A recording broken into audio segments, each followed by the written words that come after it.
Citizens of Latveria, this is Dr. Doom speaking. With a direct order.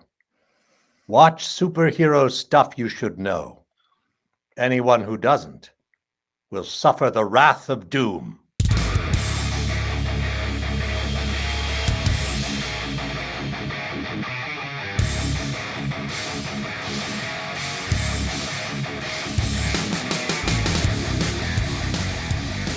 Well, welcome everyone to Superhero Stuff You Should Know, or should we say for this week, Supervillain Stuff You Should Know.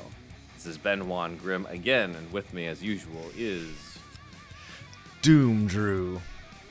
And we have Dr. Doom himself. He spoke to you about whether or not, basically how you should be listening in or watching us. It's Joseph Culp from the original Fantastic Four movie from 1994. Welcome, Joseph. Thank you. Great to be here. And so I also met Joseph at LA Comic-Con after the screening of Doomed. We had a great sort of Q&A session and chat afterwards, and I invited him on, and Andrew sort of revealed to him just now, and we'll reveal this on the broadcast, that we are probably more fans of Doom than we are of Fantastic Four. Oh, the heroes. You had that lined up already in the notes, Ben. Sorry, but yeah, we're True followers of Doom. Yeah, I think he's really cool, dude.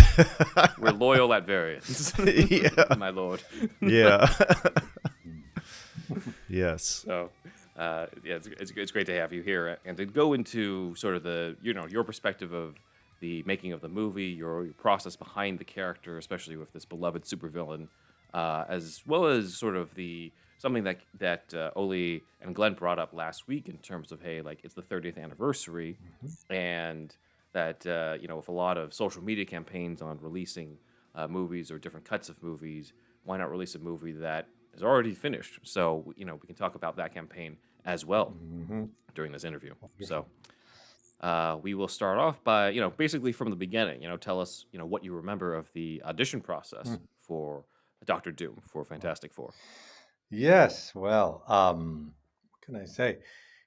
It is. It's a wonderful moment to be here. First of all, speaking with you. 30 years hence, 3 decades have passed, and in no way has the first Fantastic Four film ever waned in popularity. In fact, I think it grows year after year to be, I dare say, one of the biggest cult films of all time. Yeah. It really has to be considered that. It's been shared, bootlegged, and copied a million times over, because there it is. There it is, an origin film. One could easily say now part of Marvel canon, and yet it has this kind of phenomenon surrounding it, which is the story of what happened with that film and why we saw it only in the ensuing decades, why we saw it only through bootlegs and other means and never an official release. But all of that was not to be before, when it all started in somewhere in that winter of late winter of '92, I think it was, and there was the race was on. The race was on to do a Fantastic Four movie, and it was going to be done. It was produced by Roger Corman, the legendary Roger Corman, who gave us Attack of the Crab Monsters and many other incredible low budget horror films and some very interesting films too, and very talented guy. And he had been contracted by the German company that owned the rights to Fantastic Four to make this film. And so the auditions were out. I was called. I went in. I looked at it and went, Fantastic Four. That's what everybody said. I was. Well, at that time, I had done some films, mostly indies. Was still just kickstarting the career, and I thought, well, this looks really fun. I mean, I know the Fantastic Four. I kind of know Doctor Doom. I had to think about that for a minute, and but it's been years since I looked at a comic, so I promptly went down to, sorry to say, it recently closed, Heidi Ho Comics in Santa Monica, Mm, California, and pulled some Okay. copies and said, "Okay, I'm going to study up on this." And like most people who you talk to about the film, it's like nobody could quite believe that we were doing this, certainly through Roger Corman and what mm, was most likely a limited budget. But hey, I was game.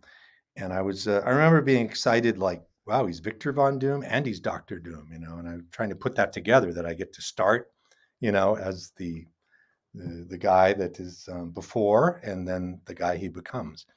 Um, so I just dove in and I immediately had an instinct that, boy, I better really have fun with this. I better go all out. This is comic book world. We say I was trained as a very, realistic method actor in many ways, but I had a lot of training in classical theater too. And I thought, this has that. He has to be that. So I had some instinct around it, and I remember I put on an oilskin duster that my father, Robert Culp, who was quite a well-known actor, had bequeathed to me. And oilskin dusters they wore in the Australian outback when riding horses.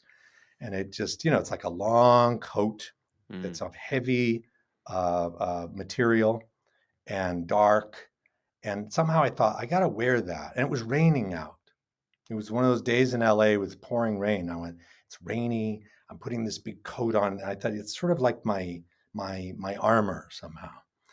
And sometimes you find different ways into giving a performance. Sometimes it's the costume, sometimes it's something internal that you connect with.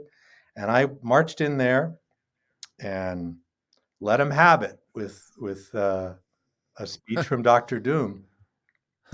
And I have this visceral memory of Oli, the director, Oli Sassoon, being there in the room and saying, "That was great, man. Can you do it again? And even more. Like, pull out all the stops."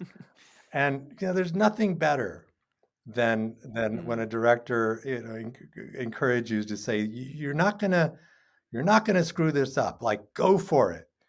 And, because that's always the thing when you're a realistic actor, you want to try to, modulate your reality, your truth, your energy. But there's nothing untruthful about fully committing to being the supervillain of all time, which is what Dr. Doom is. And I just sent it out. That was my memory. I went, all right, I'm pulling out all the stops. I'm being big. I'm being willing, you know, to, risk being a phony, and I'm going to do it.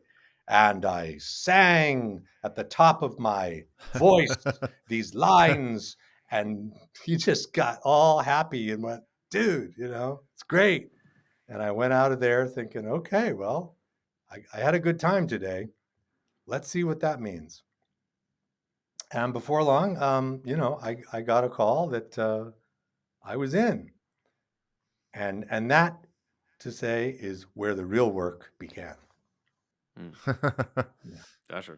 'Cause Yeah, I remember the documentary mentioned a whole like list of different actors, and one was Mark Ruffalo, who I thought was like, oh well, he probably auditioned for Johnny, and then I found out in another podcast that he auditioned for Doom. yeah. So you beat out the Hulk I you know, for Doctor Doom. I bet you, and I don't know Mark personally, but I'll bet you anything that if he were here, he might say, "Yeah, not so much a Doom, I am a Bruce Banner Hulk, but not," because That is true. I can't really see it I being. I think I'll Yeah. bet he didn't see himself in the role. I don't know, but no aspersions there. He's a wonderful Mhm, actor. But yeah, Mhm. interesting that there were a lot of mhm, choices out there, and but they weren't going to get, they weren't going to get, Frank Langella, who had played Skeletor or something. They weren't going to get, Mm. Anthony Hopkins at that point. So, they needed a young actor who at least mhm, was willing to go there, and they found it in me. And I was excited, and it began the next few weeks of preparation to try to play this role and how that would be. Mhm. Yeah. And then 2 weeks of shooting. God, That's what we heard. I 20 still days can't tops. believe it was only 2 weeks of shooting. It was like it makes sense, of course they didn't have the money for anything further than 2 weeks, or 20 days, 20, Mhm. roughly 3 weeks spread out, before and after Christmas, on the New Year. But I was all in. I had at my disposal at that time. I knew a guy with the theater that I had been um, doing some workshops at in Hollywood, and so I had the key, and so I went in there by myself to just you know rehearse, like, how does Dr. Doom move? How is he gonna move? How's he gonna Mm. speak? What's he gonna do? I even did a weird thing which I've never told many people about. I experimented. This just shows you how crazy an actor can get. It's like, well, I know I'm going to be wearing a mask, and what does that mean? To wear a mask, like, and they didn't believe me. They didn't have the mask. They had to, take casts of my body. They had to make the suit. They had Mm. plastic masks Mhm. and molds. They didn't have anything until we got into it, until we were basically shooting. So I thought to myself, well, I'll wear a ski mask, and Okay. I'll wear it around town. That's Wow. awesome. I remember rehearsing with it in the theater, and then I said, "I'm gonna drive around town with this mask and see what do people do, what do they say? Mhm. And what will they react?" Because I thought, Doom he must behave in some way with the knowledge of, like, people are looking at me with this mask, and they fear me, or they don't know what to think, or so I just sort of tried it out. I don't know. People, I think, looked at me like I was scary and a bit, crazy or something. Like you were Jason Perfect. for a bit. Yeah, yeah, man, and it went that one Yeah. direction too. Mhm. But I don't know, there was something about being enclosed, and I wanted, as an Mhm. actor, to know, like, what behavior do I have based on that? Well, nothing could have prepared me. I worked on my voice a lot. I worked on the speeches. I thought about these big tyrannical characters, like, I don't know, Richard III, or, you know, um, I don't know, even Greek mythology like Kronos, and um, uh, I even thought about, well, a host of inspirations and certain actors. I remember thinking about Albert Finney, Ooh. the great British Uh, actor who Mhm. played, when he did the Dresser. He played the Shakespearean actor who had this magnificent, over histrionic voice. And I Mm. thought, I can use some of that. And yeah, and so but nothing could have prepared me for getting finally to the Roger Corman stages and getting fitted with my suit, because Mhm. truly a challenge. I don't know if I've had a lot of challenges as an actor, but that physical challenge was truly a lot, even for a guy who was quite young at that time. was it heavy? It was tight? It didn't like the range of motion wasn't good in the suit or Well, like, kind of all the above, it was like okay. it was Mhm. made of this very hard, metal looking, but not metal. I'm glad it wasn't Yeah. metal. It was a hard Yeah. Oh, plastic. yeah. Yeah, that's it. And that had the right sheen and the right color. And they literally had to put pieces on and attach them with bits of Velcro, and Okay. little, hitches around, thighs back and front, as you see, calves back and front, a foot Mhm. piece, a breastplate, arm, shoulders, arms, forearms and gloves, mask. I mean, the whole thing was an operation that took 2 or 3 guys. Um, Everett Burrell and John Volage of Optic Nerve, who designed it. Then Mm. the costume. And once I was in, brother, I had to kind of stay in. It's like, you don't just take that shit. part. It's like No, a lot. you can swear on this Okay. show. You don't take it apart because it's too difficult to put back on. So once it's on, Andrew, as you said, it's limited motion. It's like, wow, Mm. it's an effort to go like that, to go like this, to do this, to do this. Um, Walking, kind of clanking around the stages, and and I had a bodysuit under it, like a black kind of leotard bodysuit or something, but that a lot of the pieces, I think they attached to the Velcro on the suit. And it was just, hot. I remember just starting to sweat, and there was nothing they could do about that. They tried giving me some fans under the mask at one point. So I said, Ooh. I'm blinded with sweat coming through my eyes.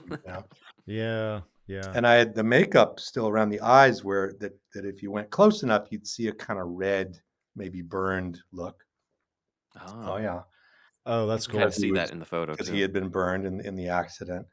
Um, and that I immediately had to kind of figure out, well, what are the motions? I spent most of the time in the dressing room rehearsing motions that physical motions that would convey things I wanted to say, things I had to say in the lines, because I realized this is like mime almost. I can't just stand there and speak lines. You'll get no sense of his inner life except through my voice. You'll get no sense of his physicality. So if you watch the performance, there's a lot of like, well, here's what I want you to do. You know, this is Mm. Doom talking. I must drain them, of their powers, and I tried all kinds of things that you might think are, you know, overacting or histrionic in some way, but I think they're very appropriate to this larger than life, supervillain that he Yeah, is I think going so he's too. going to gesticulate. He's going to show his power in his movements. So that was kind of my task to marry Hmm. to marry the movement with the voice and the action and get through it. It was uncomfortable in the extreme. I never complained because I'm not a complainer. I said, Yeah. well, my training says, well, dude, you better make use of it. So if you're aggravated, put it in the performance. If you're feeling so angry right now because this piece is cutting into the back of your leg, which I had a huge welt there, Oh, just fucking Oh put it man. in the passion, and there are moments when I think you hear that in the mhm. performance. Oh, for sure. Well, It's yeah. it's definitely a character who sort of he's confined by it, and so it comes out in that way. And I think it's one where I felt when I saw this that not only did it fit the character, but it finally matched my perception of it from when I was a kid. Because the first Fantastic Four movie that I saw was the big budget 2005 one, and I remember just the fan outcry or sort of a internet one on just this little moment in the trailer where it's the way Julian McMahon was directed, where he just very calmly says, "Let's not fight," and that's it. And the fans are just like, "Really? That's all he's gonna do?" Right, yeah, I remember that, he's a wonderful actor too, but I think there was a kind of, disconnect about, well, wait, Doctor Doom, Doctor Doom, it's about power, it's about Mhm. size, it's about, his absolute, will to dominate all life, as you might say, Right. and, and I said when people asked me about it back then, I said, "Yeah, Doom is not a calm character. He has moments of calm when Mhm. he's quite, even still in his thinking. But no, we don't want to see that. We want to Mhm. see, a powerful figure that intimidates us and thrills us. I think, and that's what ultimately we tried to pull off. And Oli, my director, Oli was quite. Um, he continued from that audition moment to right through every scene we shot to Mhm. say, do it large, do it big, be. I said this in the documentary. He said, like, be like, remember how Mussolini was as this tyrant dictator. That's who he is. He is the tyrannus. And you need to give that to us. So Mhm. yeah. So the suit notwithstanding, it was still very challenging to shoot on that schedule and ultimately, you know, try to convey these moments. But there it is, 30 years later, I still get mail saying, this is the Doom that I saw in the comics. This is the Doom that, albeit there's not a lot of Yeah, special effects, it's still the classic style. And I Mhm. felt I had an obligation to that, more than anything. To sort of, that's awesome. yeah. You said that he's like one of the top villains, and I think you're right. The more and more we dive into Fantastic Four, because we're mainly we've been a Batman podcast for the most part, but of course, when we do these interviews, we've been looking a little bit more into Fantastic Four more than ever, and I think you can probably trace a line from Darth Vader to Doctor Doom. Like Doctor Doom is like the schematic for the other top villain of all time, which I find pretty interesting. And also Magneto, it's open knowledge, open secret that Magneto is based on Doctor Doom too. That's, So it all yeah. stems to Doctor Doom in a lot of ways. I see that. I mean, we all could make that, assessment as like, oh, come on, he's confined in a suit. He, Yeah, as later we found, supposedly endured a horrific accident where he had to rebuild himself. And he's even, essentially, like Vader. I mean, he's a sorcerer. It's a yeah, combination of both something mystical and something technological. His brilliance. yeah. Yeah. Did you use the original Stan Lee and Jack Kirby comics as research? What and if so, what kind of stuff from those comics really stood out to you? You know, the thing that first of all, yes, I did. I went back and read many of the early issues, really starting out. So like the 1960s issues, and dug as far as I could within the time that I had to not only see, the style and all that, but what was his backstory? What had happened to him? And of course, we take it back to Latveria, even beyond when he first meets Reed Richards, at college or however we did it in the film, and they, became kind of collaborators and then rivals.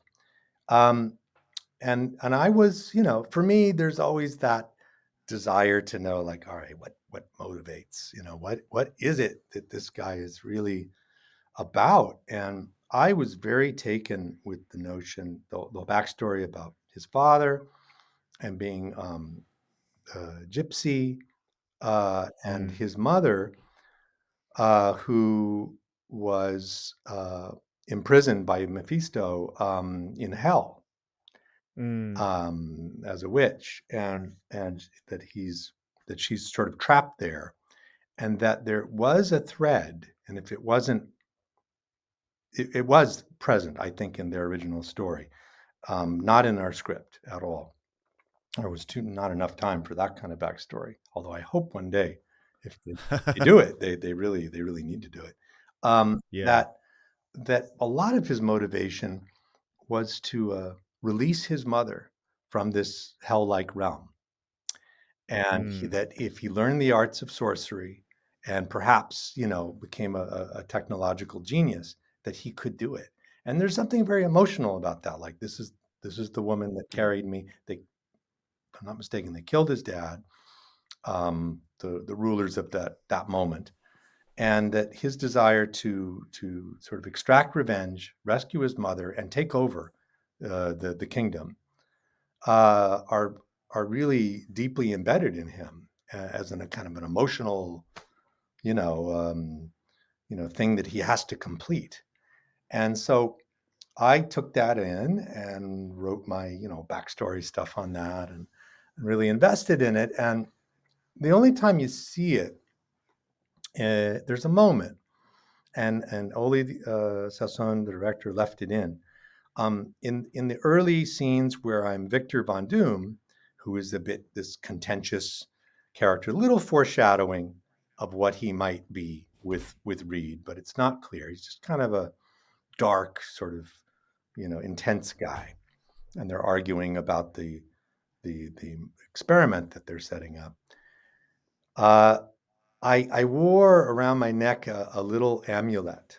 It's a little amulet, and if you go back and examine the scene, you will see it.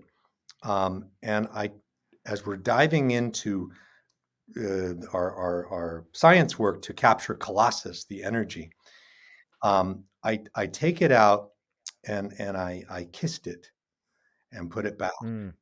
and it's very subtle. And I was said, this is me being an actor thing, and he can do what he wants with it.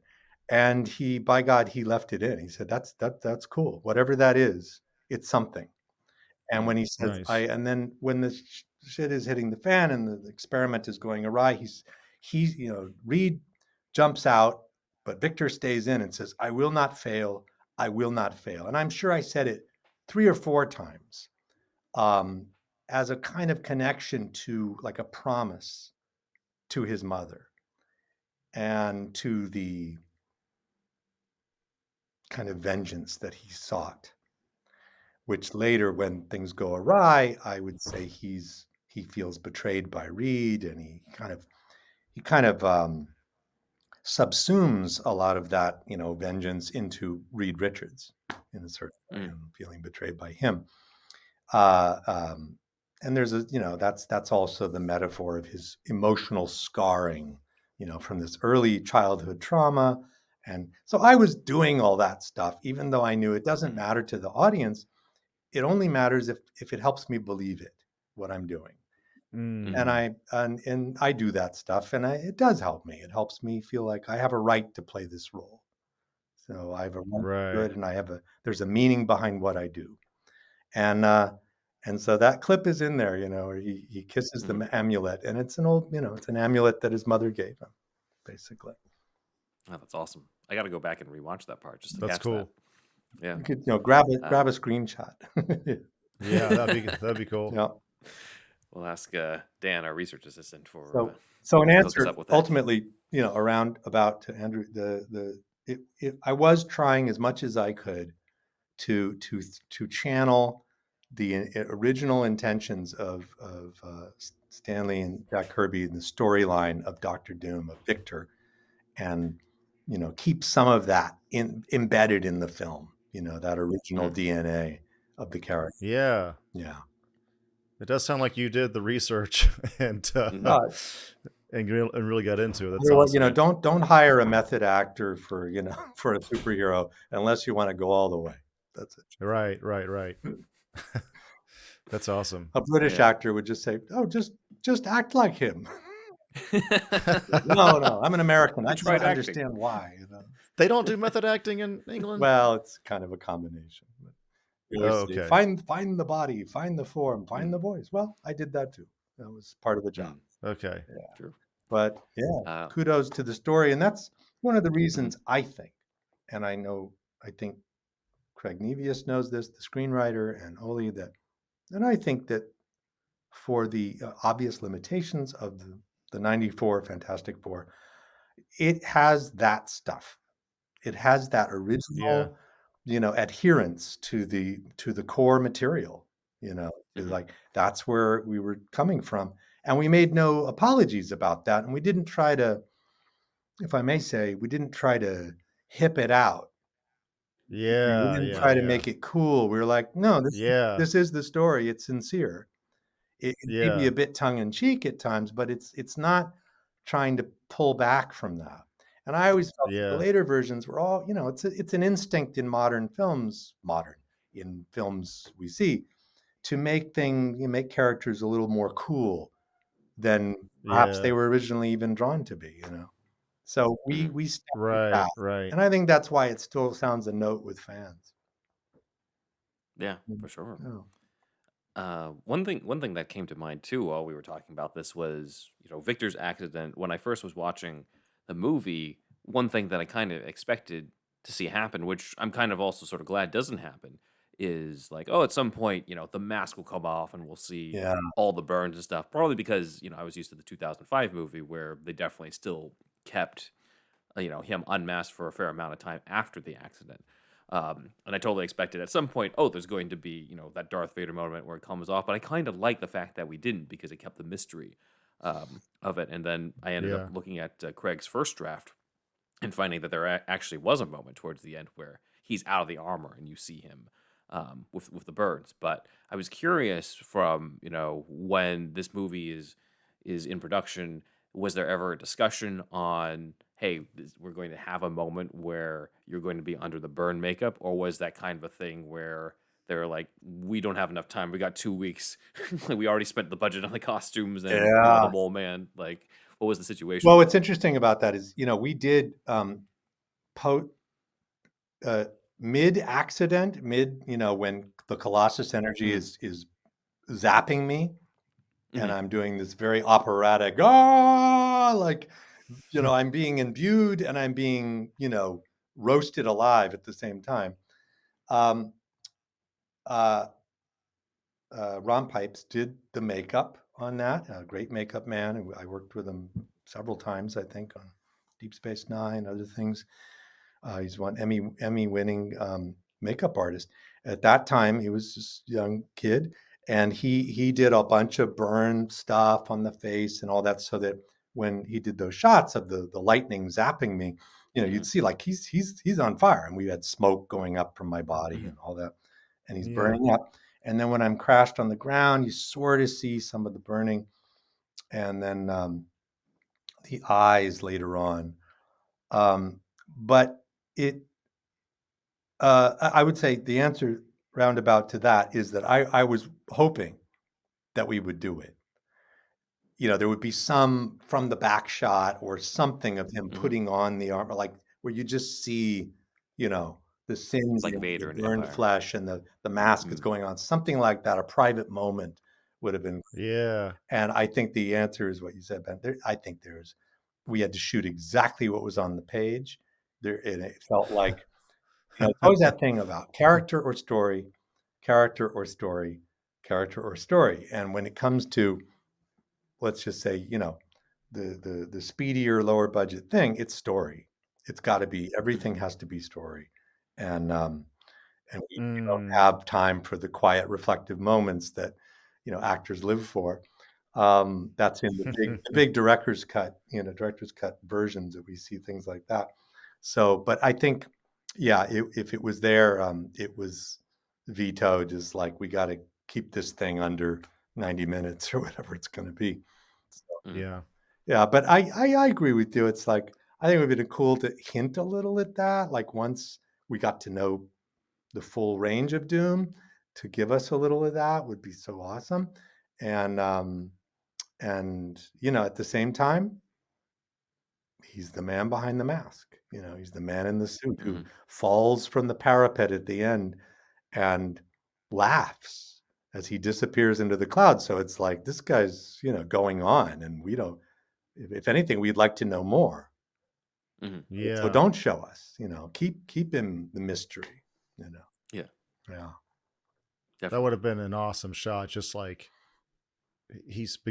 the beginning of him totally shutting himself off from the world, kind of feeling. You know what I mean? Just that Well, that the mask is the separation, who right? knows how they're going to do it? When they finally mount Doom, when they put Doom out there again, Yeah. because you could do, him burned up, going to Tibet, studying with. I mean, it's a lot of Doctor Strange in there too. Strange, oddly enough. Mhm, Yeah. Um, Yeah. he gets. I think the first suit is made for him by some monks, basically. Okay. Or he makes it, and then he devises the technology behind it. So there could be a whole wonderful thread there, even if it's done in flashes or a montage or something, where Yeah. we would see some of that.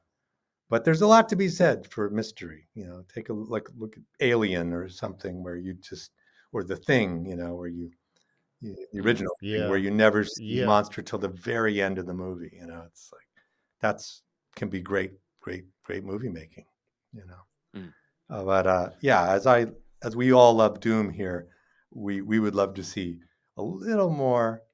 I once had an idea like, yeah, if they ever do a multiverse and use some of us in some, who knows, in some version, I That'd thought be it awesome. would be awesome. And I thought, hey, they should do a flashback of Latveria, and I could play Werner von Doom, the father, and he's trying to protect his That'd be son, perfect. and then Yeah, that'd be awesome, man. he's a boy, and his mother's being taken away, and he gets killed, and how she shields him all night, and protects him, and there could be moments about Doom's life that would give us a lot more, you know, Hmm. than just Yeah, defeating the definitely. Fantastic Four. So going back to what you said about Mussolini, like you said it was a major inspiration.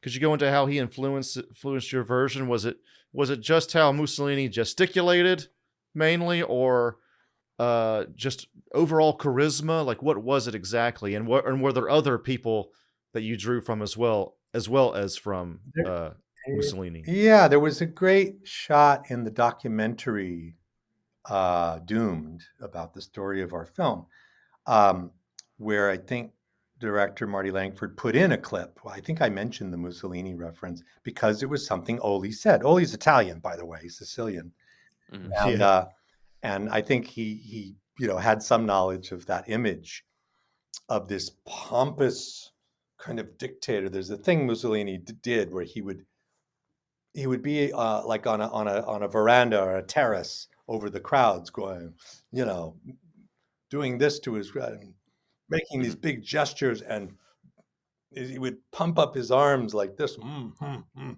like he had this really, like he was a Yeah. strong man, a tough man, yeah, a proud man, and I didn't go and look at pictures of Mussolini, but I knew what he meant. I'd seen those clips somewhere, yeah, Um, and he said, he's standing up on those on those terraces, looking out over the crowd, and he's so full of himself. Can you just give us some of that? And there were moments where that kicked in somehow, and I said, sure, I can come up with that inflation, of yeah. this power. I mean, when you look at Mussolini, he was a man in absolute power at that moment, Hmm. and in being Italian, he was quite gesticulative. He was, Yeah, yeah. he had these big gestures. And so I went for a bunch of those. It's like, when when when Doom captures the Fantastic Four finally, and has them in a force field, and he's going to take all their energy, and I shot my arm up and said, "Begin the transfer," something like that, because it's like, that's just something that needs a gesture. It needs, like, Hmm. I am the winner here. I am victorious. I Yeah. I decree, and those are, that's the fun of acting. And other characters, I don't know, the ones, I did mention, I did go out, and I couldn't think immediately of anyone in popular films or new films at that time, and that I immediately thought of, um, uh, except I remembered that there had been a Masters of the Universe film from the 80s, Yep. that the wonderful, great stage actor and film actor Frank Langella played Mm. Skeletor. And I don't know why that immediately came to mind, but I couldn't think of anyone who had in recent history done a truly tyrannical, besides Darth Vader, but that was kind of Yeah. obvious. Hmm. And Yeah. Vader, for all of his, this is not a criticism, but for all of his incredible power, the way he shot, and the implications of him in the story, he's very subdued in a certain way. Yeah. He's quite Mm. contained. Yeah. It's not the most Right. expressive. Yeah, he's not overly Yeah. expressive. David Prowse walked around, and they had James Earl Jones doing the voice. And he picks up a guy, and um, I even did one of those with a doctor in Fantastic Four, where I pick him up by the throat a little bit. Yeah. Um, so he's got, death grip stuff, but nothing that was like really expressive. And I don't know why, because I don't think I had ever seen the film, but I saw posters or I heard about it. And I said, Frank Langella did Skeletor. And Skeletor is a famous evil villain with a skull face. And he's kind of Doom-like in some way. He's scary. And I went into a video store and I rented Masters of the Universe, which is pretty cheesy. But, I popped it in, and you watch Frank Langella's performance, and it's animated. It's all over he's out there with it. And he's a hell of a great stage actor, Shakespearean actor. And I said, well, he played Dracula very romantically. And I thought, Frank does that. Culp can do it too, Yes. I thanked him because I did draw some inspiration from his performance about, how animated this guy could be while not being comical, in a comedic way, but animated in a, just in a kind of passionate way. And I thought, because I want to see Doom is not just cold and calculating.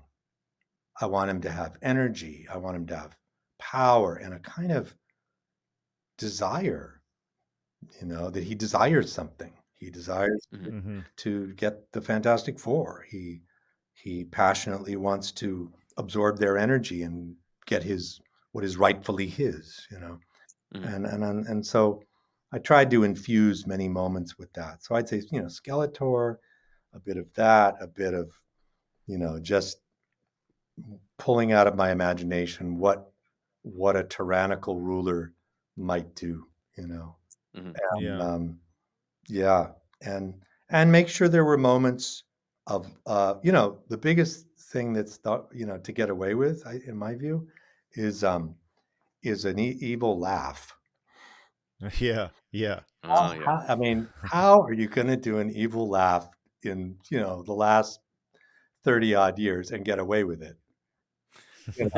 Well, that doesn't make it sound like, I don't know, like a cartoon.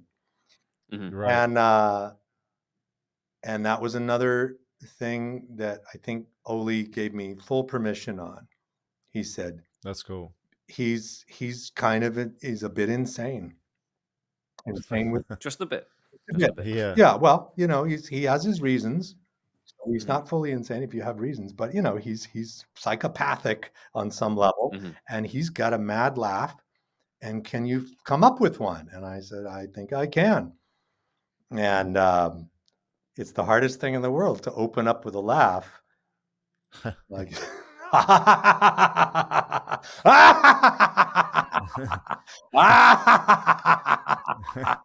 and believe it, believe how much joy he's getting out of this moment of conquering the Fantastic Four. And there were moments when I did it, and it almost felt like I was crying a bit too, like there was some inner pain involved with his laugh. And Oli left all that stuff in there. If you listen through it, you'll hear those values. And I thought, that's okay. He should have a mad laugh, and he should also be in the comics. He has a sense of humor. He has an ironical kind of tone at times. It's not all. It's not jokes, but it's the way he'll twist a phrase or turn something around. So, like, the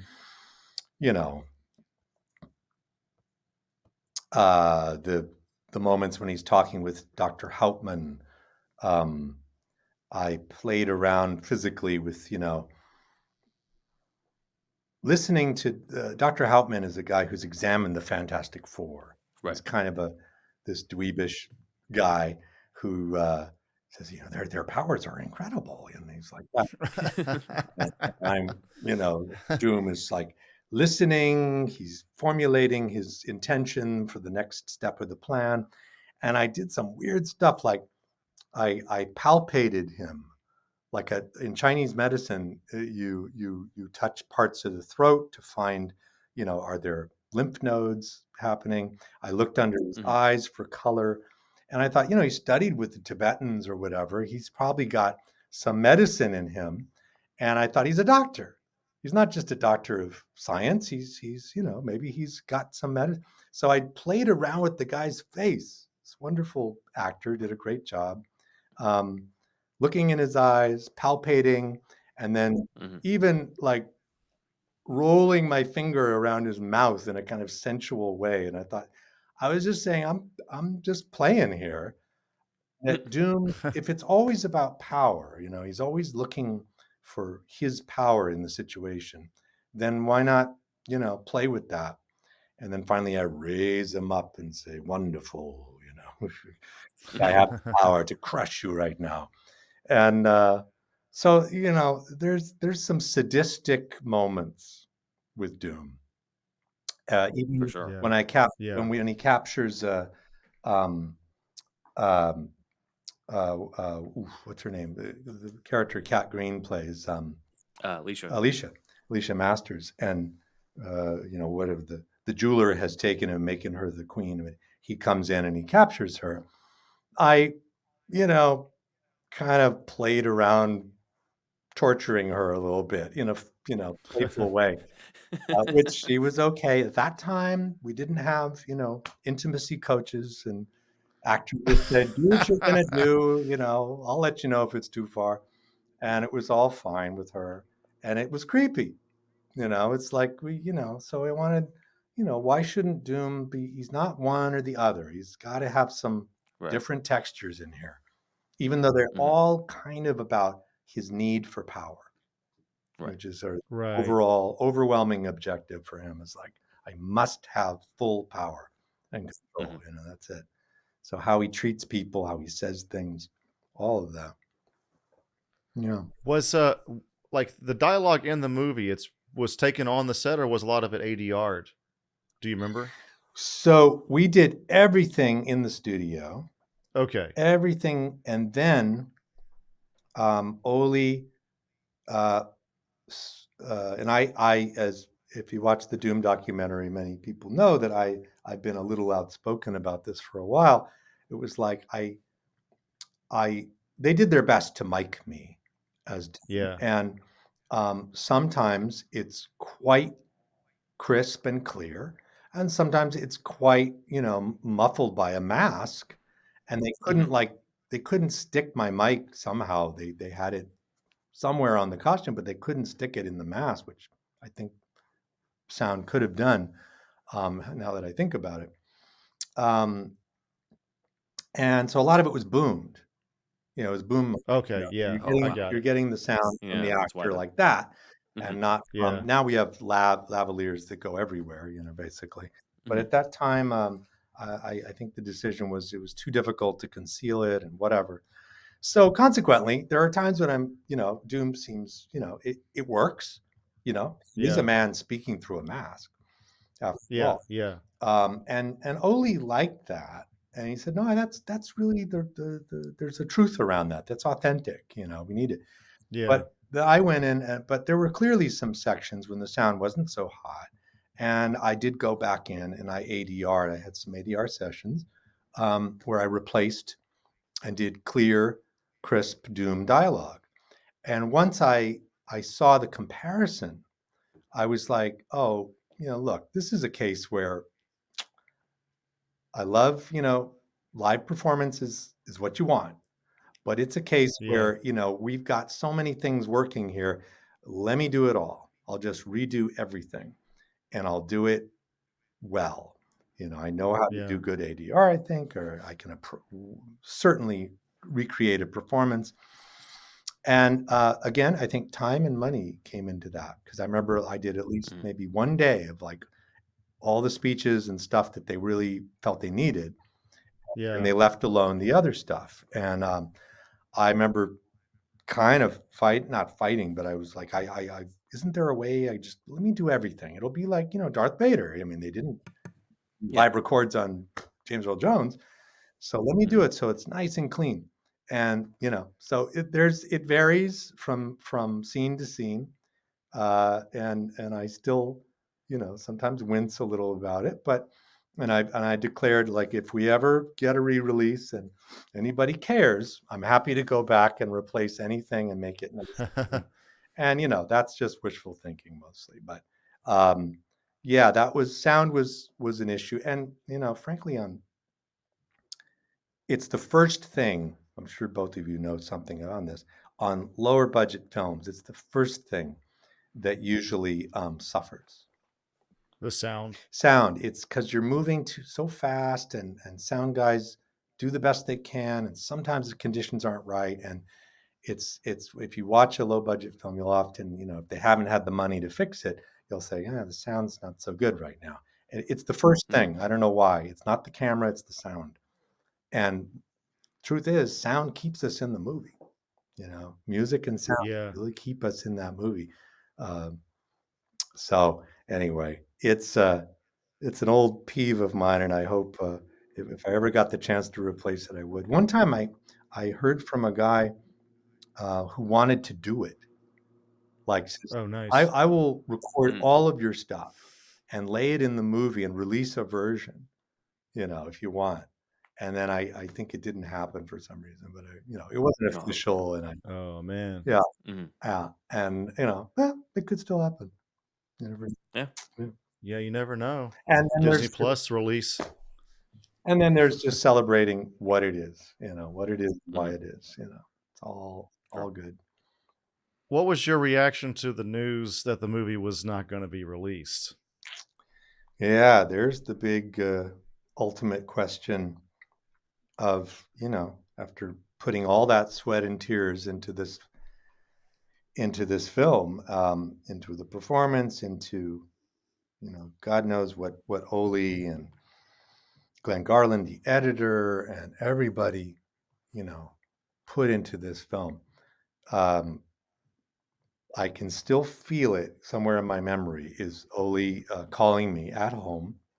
He had my number and said, Joseph, I got some kind of bad news. I go, what is it? He goes, they're not releasing the film.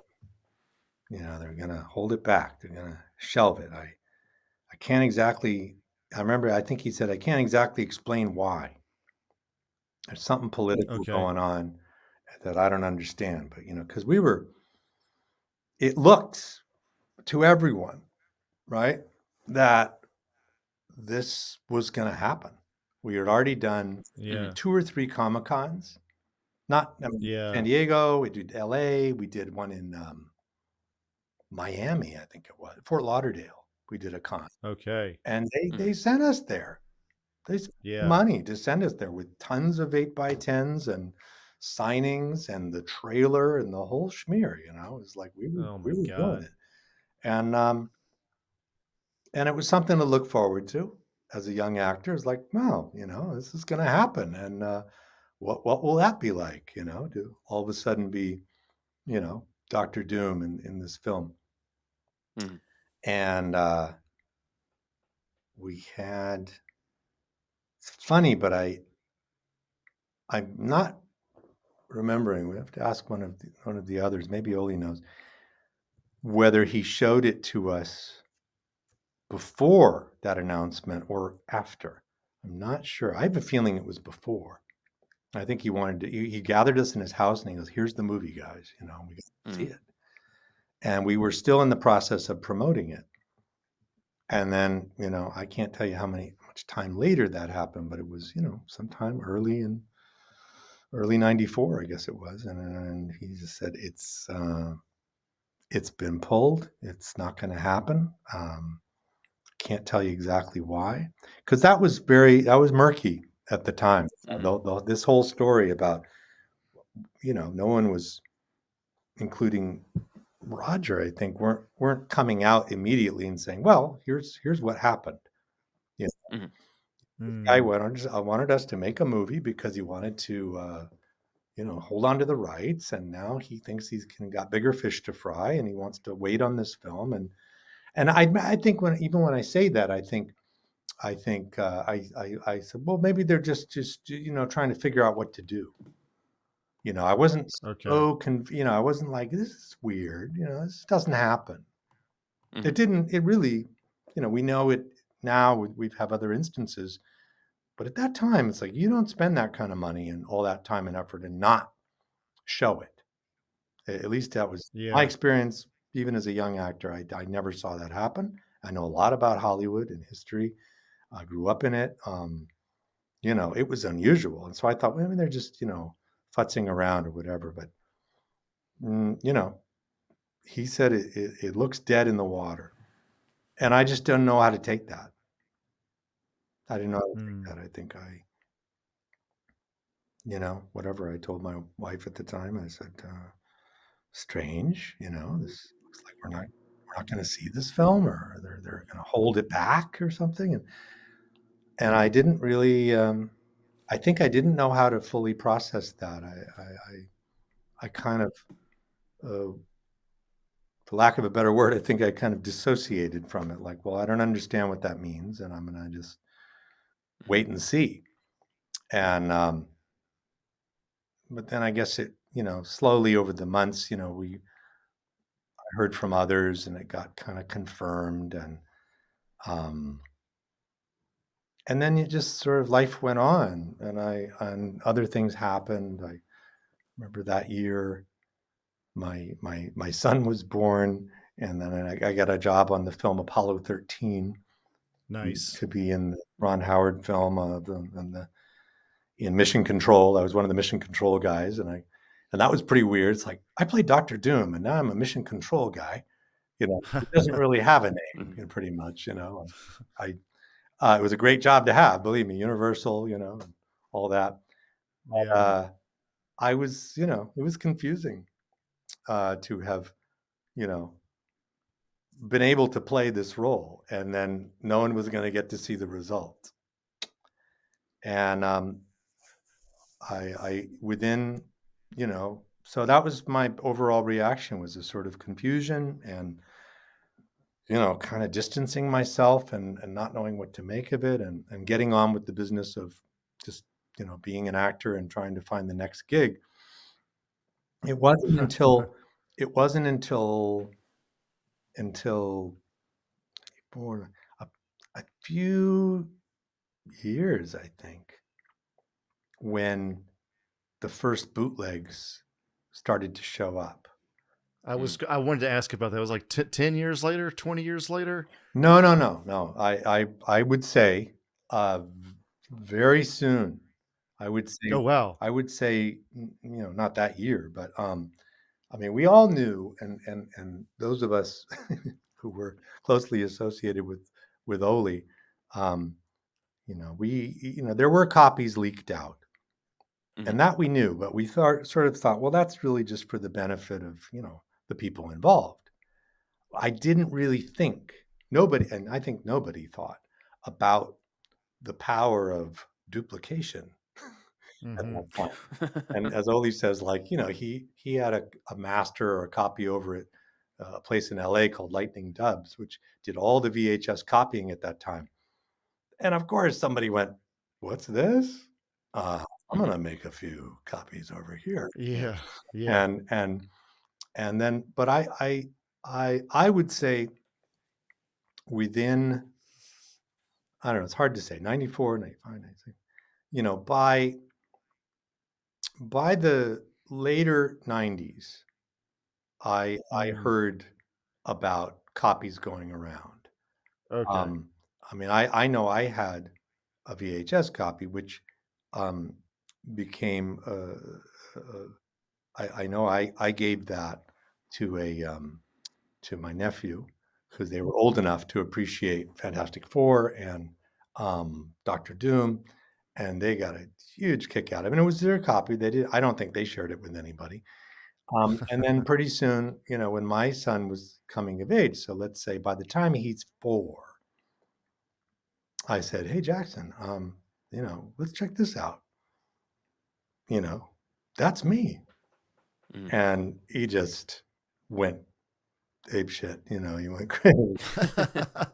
And we had to watch it again, and we had to watch it again, and pretty That's soon, awesome. by the time he's, you know, I don't know why I'm saying 4 or 5, you know. He's, you know, I gave him a Doctor Doom figure, which Mhm. he treasured, and he would be tearing around the house, literally, you know, mimicking the lines from this VHS that he had watched over and over and laughing at the top of his lung.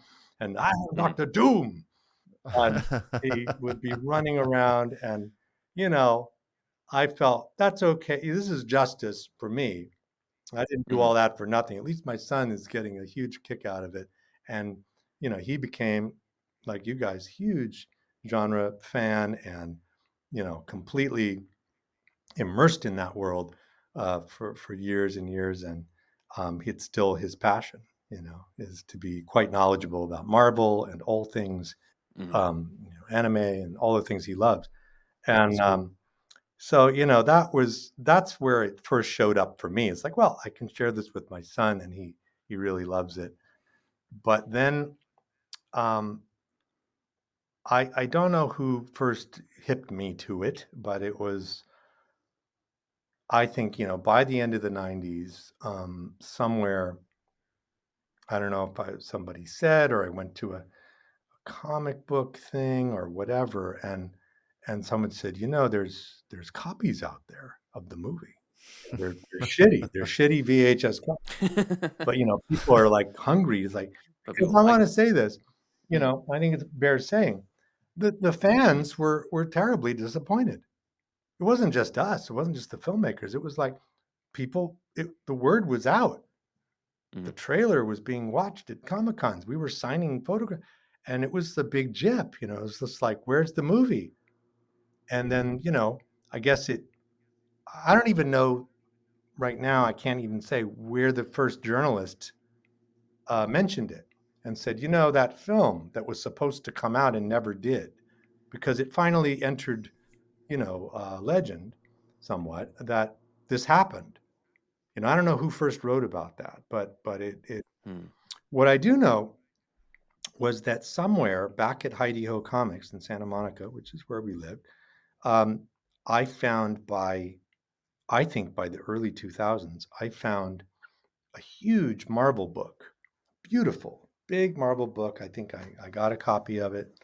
And in it, it was, you know, it was a compendium of Marvel history, of, in particular, you know, sections on famous Marvel comics. Um, and there was a section on Fantastic Four. And sure enough, on a 2-page spread, there were photos of me as Doctor Doom in this Nice. huge, glossy, you know, coffee table book. And I thought, God, at least somewhere there's record of this thing. Vindication. This Yeah. this happened, and this I will not go into that good night. I will rage against the dying of the light, and um, and that was some vindication.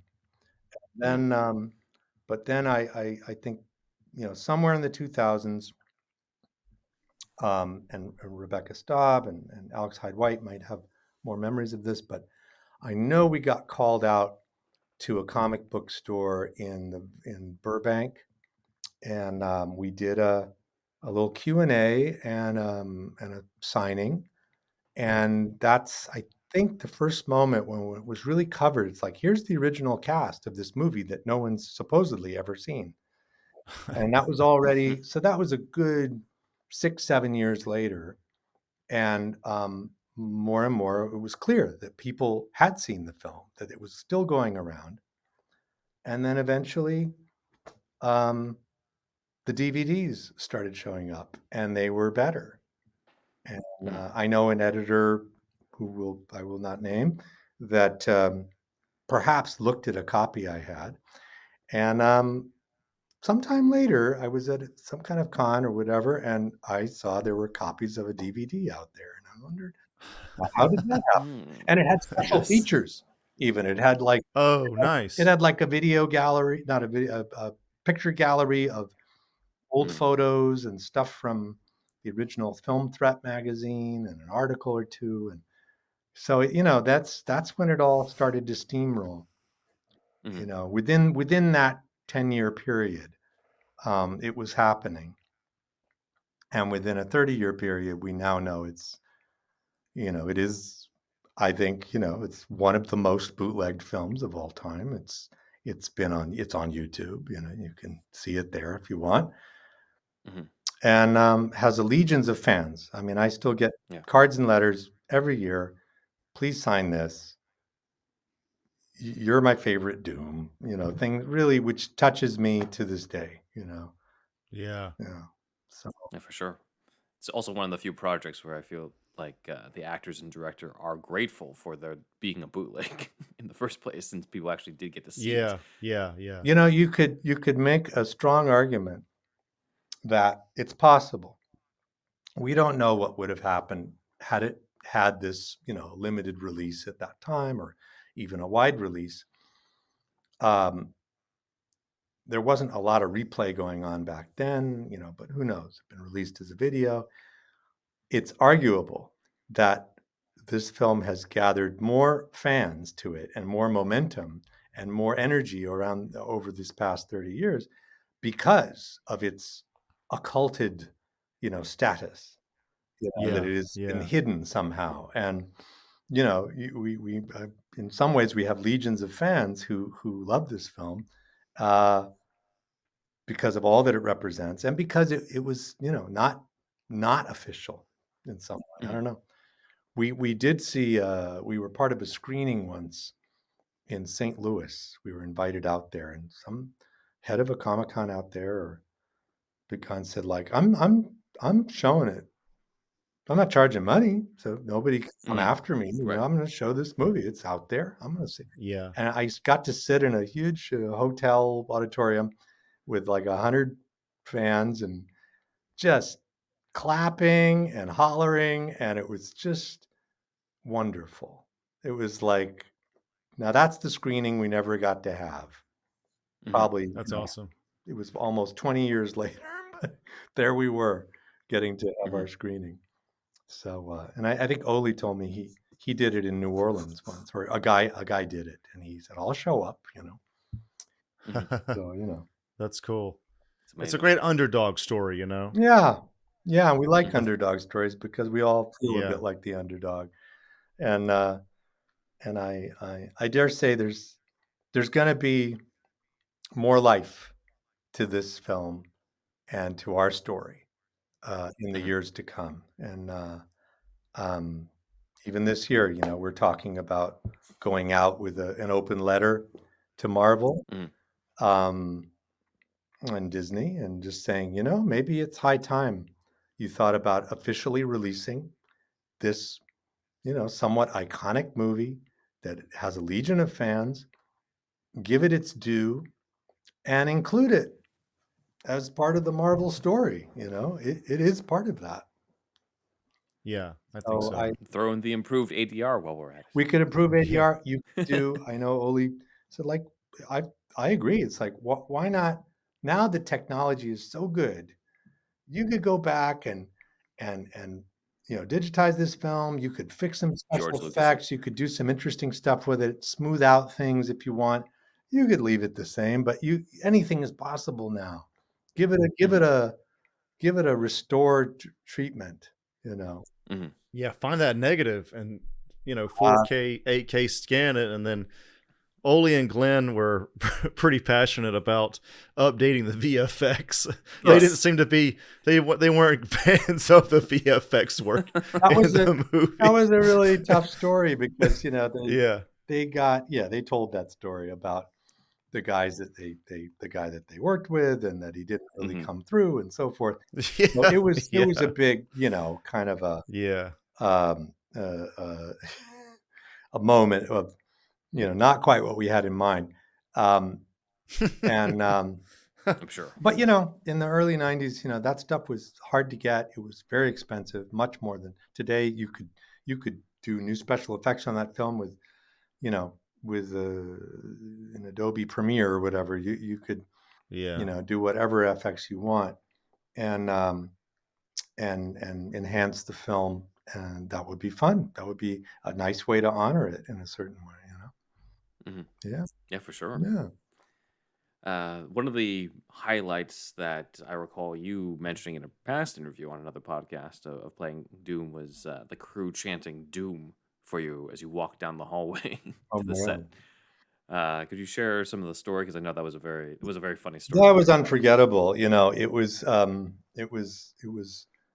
It was all part of this ramshackle pirate production almost, of us all thrown together saying we're doing the Fantastic Four, and we mean it. Hmm. And we got very little, we got spit and sealing wax to put this together somehow, but we're going to do it. And so there was this, without a question, there was an excitement and a camaraderie. There wasn't, I would say, cynicism, let's say. There Hmm. wasn't any of that. It was really like we're privileged to do this on a certain level, and we're going to give it all we've got. And and I think in that spirit, there was a moment when, as I told you, they put on my breastplate, put on my legs, put everything, the cape, the mask. I'm all fitted out there, and uh, I went out of the dressing room door, and they were just lining the hallways. Were a bunch of the crew who were not on the stage at the moment, and I was called out to the stage, and I remember Rebecca Staub, in her incredibly sexy outfit, standing right there as Sue Storm. And she kind of looked up at me, and I looked at her, and I grabbed her around the waist and like planted this, romantic kiss, which she totally did. She was like, yes, let's do this moment. So it was a moment of like Doom and Sue Storm, which Hmm. there are whole threads about that, which I don't know if Yeah. you're aware of. Um, they even have a child together at some point. Um, or supposedly Doom in some multiverse, saves her child or something. And it was just this grand moment. And everybody just went, wow, like, that's it. And it was all part of me getting pumped up for the bravura of the Hmm. role that Yeah. I had to bring to that thing. And then I went boom, chomp, chomp, down this hallway of like boards and this horrible studio that we worked in, Roger Corman's, and they just started going doom, doom, doom, Hmm. doom, doom, doom, doom. And it was like we were a football team. We were doing it, And I just went, doom has arrived, and everybody clapped, and there were just this glorious kind of, moments of the ragtag outfit, Hmm. trying to make it work. And it was a thrilling moment. I never forgot that. It was like I felt empowered by the crew to like go out Hmm. there and give them hell, Yeah, so we are going to continue talking to Joseph about his dive into the role of Doom, as well as have him reprise his role for the 30th anniversary. And we'll get back to you after the break. All right, we have our announcements. This is for both December and January. I thought we would just carry that over since we only have one episode in December that this was going to go to. So we might as well give some extra time for what we're promoting. But we have our own new stuff to promote. So for those who met me over at LA Comic Con or listened to the Geekscape episode that I was on, I'm promoting Alter Ego, which is a independent comic that I've been working on for a bit. You can check out the preview. The first 5 pages are up on my website. That is benwanrider.com/alter-ego-preview. It is essentially a world ruled over by 5 families of supervillains. The main character is supposedly a henchman who works for them, but in reality, he's working undercover to bring everyone down. And when he does that, is he going to step in and save the city, or is he going to take over the throne and become a supervillain himself? You don't know. Even he doesn't know yet. So it's kind of playing around with who's a villain and who's a hero. So that's Alter Ego. You can check it out at the preview, and you can check out the link that's provided in the description. Also, for Nuverse Creative for Christmas, we have Batman White Christmas This is an adaptation, an audio adaptation that I wrote based off of the Batman Holiday Special comic that was written by Paul Dini that had Batman versus Mr. Freeze. It is the one story in that comic that was not adapted into the animated series episode Holiday Nights. So we decided we would adapt it over at Newverse Creative as the Christmas special for them. So check that out over at Newverse. And then over to Andrew. Oh man, we got a date, guys, for Gaming Guidance. So Sweet. it's January 9th. We'll start out our 10 episode 10 episode season, season 2 Gaming Guidance done in seasons. And it's my video game podcast along with Mike Torres, the co-host of that one. And it's mainly retro gaming, but also the Japanese to English translation. There's less of that in this season. Actually, we do talk about it a little bit, but we in the first season we did interview a lot of Japanese to English translators for in the video gaming world. So check out the first season if you're interested in that. But this one's still, of course, about gaming, and you'll see. We have some great interviews.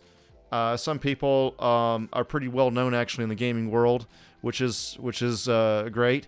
More on that later, but it'll be coming out on Tuesdays for 10 Tuesdays in a row, starting January 9th. So stay tuned for that. Gaiden spelled Gaiden. Like Nice. I grew up saying Ninja Gaiden too before I learned Japanese, but it is Gaiden. The Ninja Gaiden is a famous video game, so our name is sort of connected with all of that. So anyway. Sweet. And then Metal Force, so www.metalforce.ninja. It's essentially R-rated Power Rangers meets Stranger Things. We are going to do another crowdfunding campaign on Seed and Spark. That is coming soon. I don't have an exact date for that yet, but should be soon as of this episode's release. We did a Kickstarter. We got some funding there, and we want to try one more before we go out and shoot again. So please check that out. We are definitely still working on it, and it's going to happen. It's just, it takes a while. But yeah, if you like, bloody horror, if you'd like bloody horror Power Rangers mixed with Stranger Things and X-Files and things like that, aliens and stuff, then check it out. Nice. All right. And then for our charity for both December and January, which ties into our upcoming January episodes or current January episodes, depending on what you're listening to right now. Our charity that we're promoting, not ours, but the charity we're promoting is the GoFundMe for stuntman Carl Scarfalio, who was the first actor to don the costume of The Thing, the prosthetics, I should say, for The Thing, for the 1994 Fantastic Four movie produced by Roger Corman that was unreleased, but kind of took on a life of its own years later. Unfortunately, according to the GoFundMe, his years of it says pounding the ground as a stuntman caught up with our beloved stunt brother. He has experienced a cumulative traumatic spine injury that has robbed him of his ability to move on his own. So, unfortunately, he's in need of a lot of help, especially in physical therapy.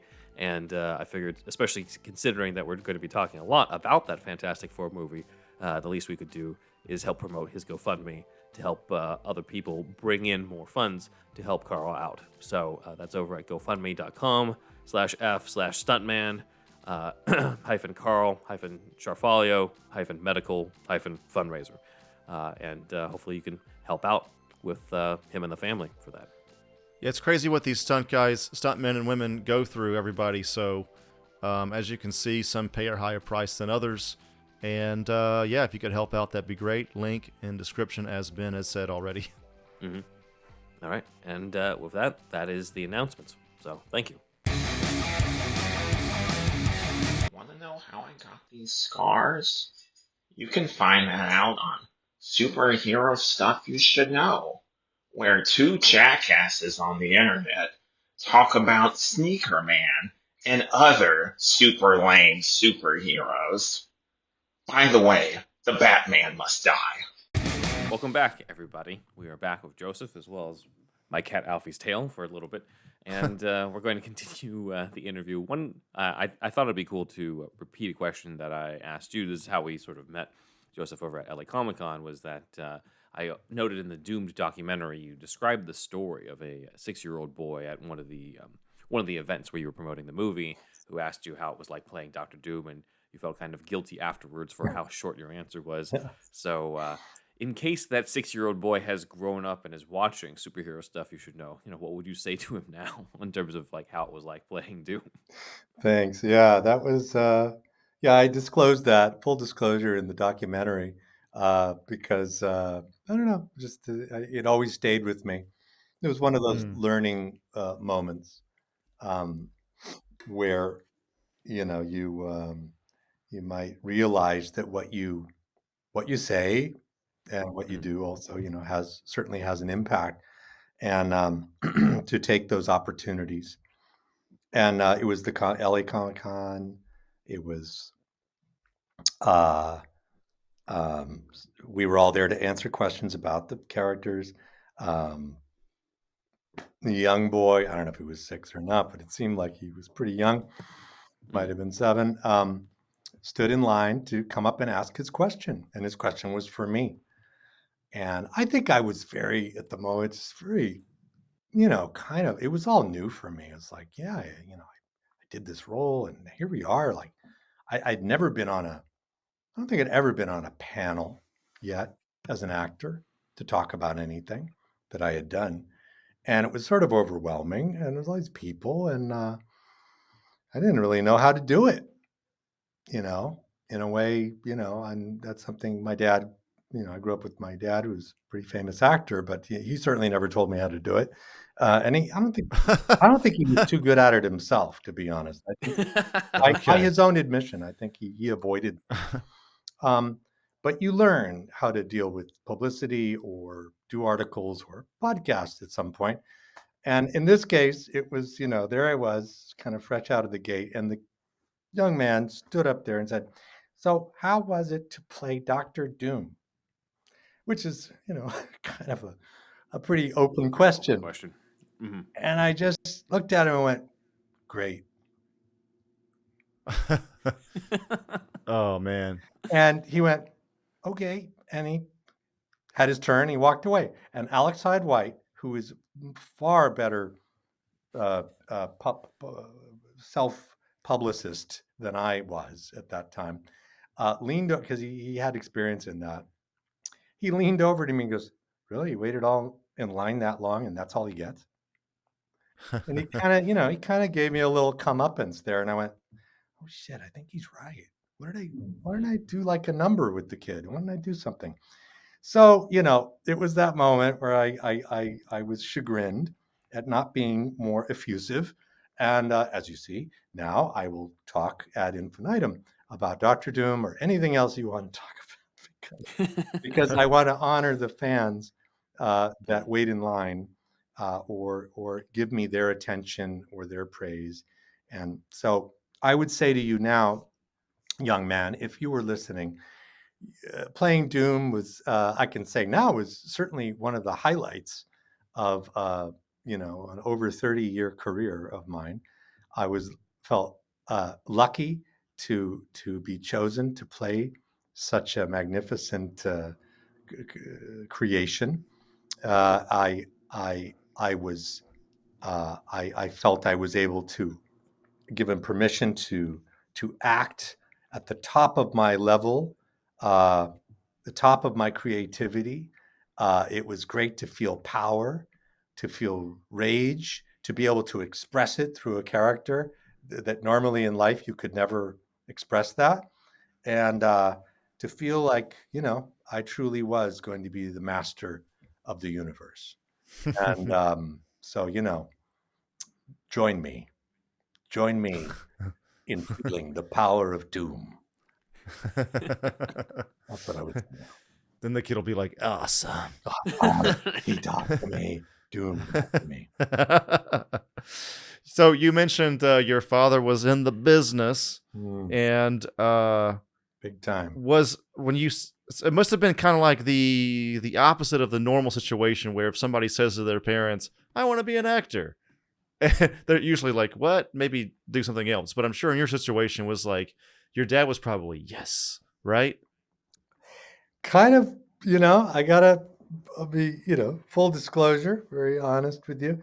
It was, it was sort of mixed, I think my dad, Okay. Okay. because of his, he was, for those who feel like, who don't know him that well and want to research him, for those who are listening to this podcast who know who he was, you'll know that there was a time when he was really, really very famous. I mean, he was one of the most popular actors of 1960s and 70s television, for sure.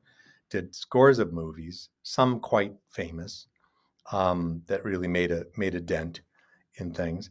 And he was a very special actor. He was certainly incredibly handsome. He could do characters. He was well spoken, and he had a kind of intelligence that was unmistakable. And he was very famous. And I grew up in that shadow without a question. Uh, Okay. I was a son of, and I was regarded as such, which is a blessing and a curse. I like to say Okay. the blessing is that you're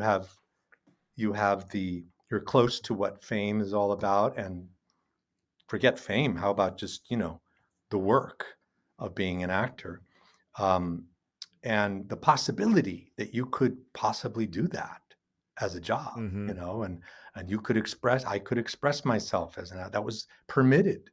It was permitted to say I could be that. In fact, I feel I am that, Dad. When I was 12, I think I announced it. You were going on sets and stuff with I was watching on your dad set work? since I was, 5 or 6 years old. Wow. I Okay. mean, That's cool. first set he took me to was on the set of I Spy. That was my first Okay. memories. Um, and and other stuff, movies that he made or directed. And so yeah, I grew up in that culture. I grew up in Yeah. Hollywood. I wasn't like a Hollywood bad kid or whatever. I was actually, I was sent away to boarding school, if you will. And I had a whole other experience like that. But I was with a lot of other kids, like Marlon Brando's son and Tatum O'Neal, and people that, were close to fame or were famous themselves. So I was in that culture. I grew up like that. And yet he was very real with us and real with me. And he was, a supportive dad and a loving father. But he was also very focused on that career. And Yeah. as any, kids of stars will tell you, that is, it's a double burden. So I said there's a blessing to it. You get privy to all kinds of experiences that many children would not be privy to. And then the curse is that, people will look at you as, well, you're connected with that. And that's kind of who you are. That's your value.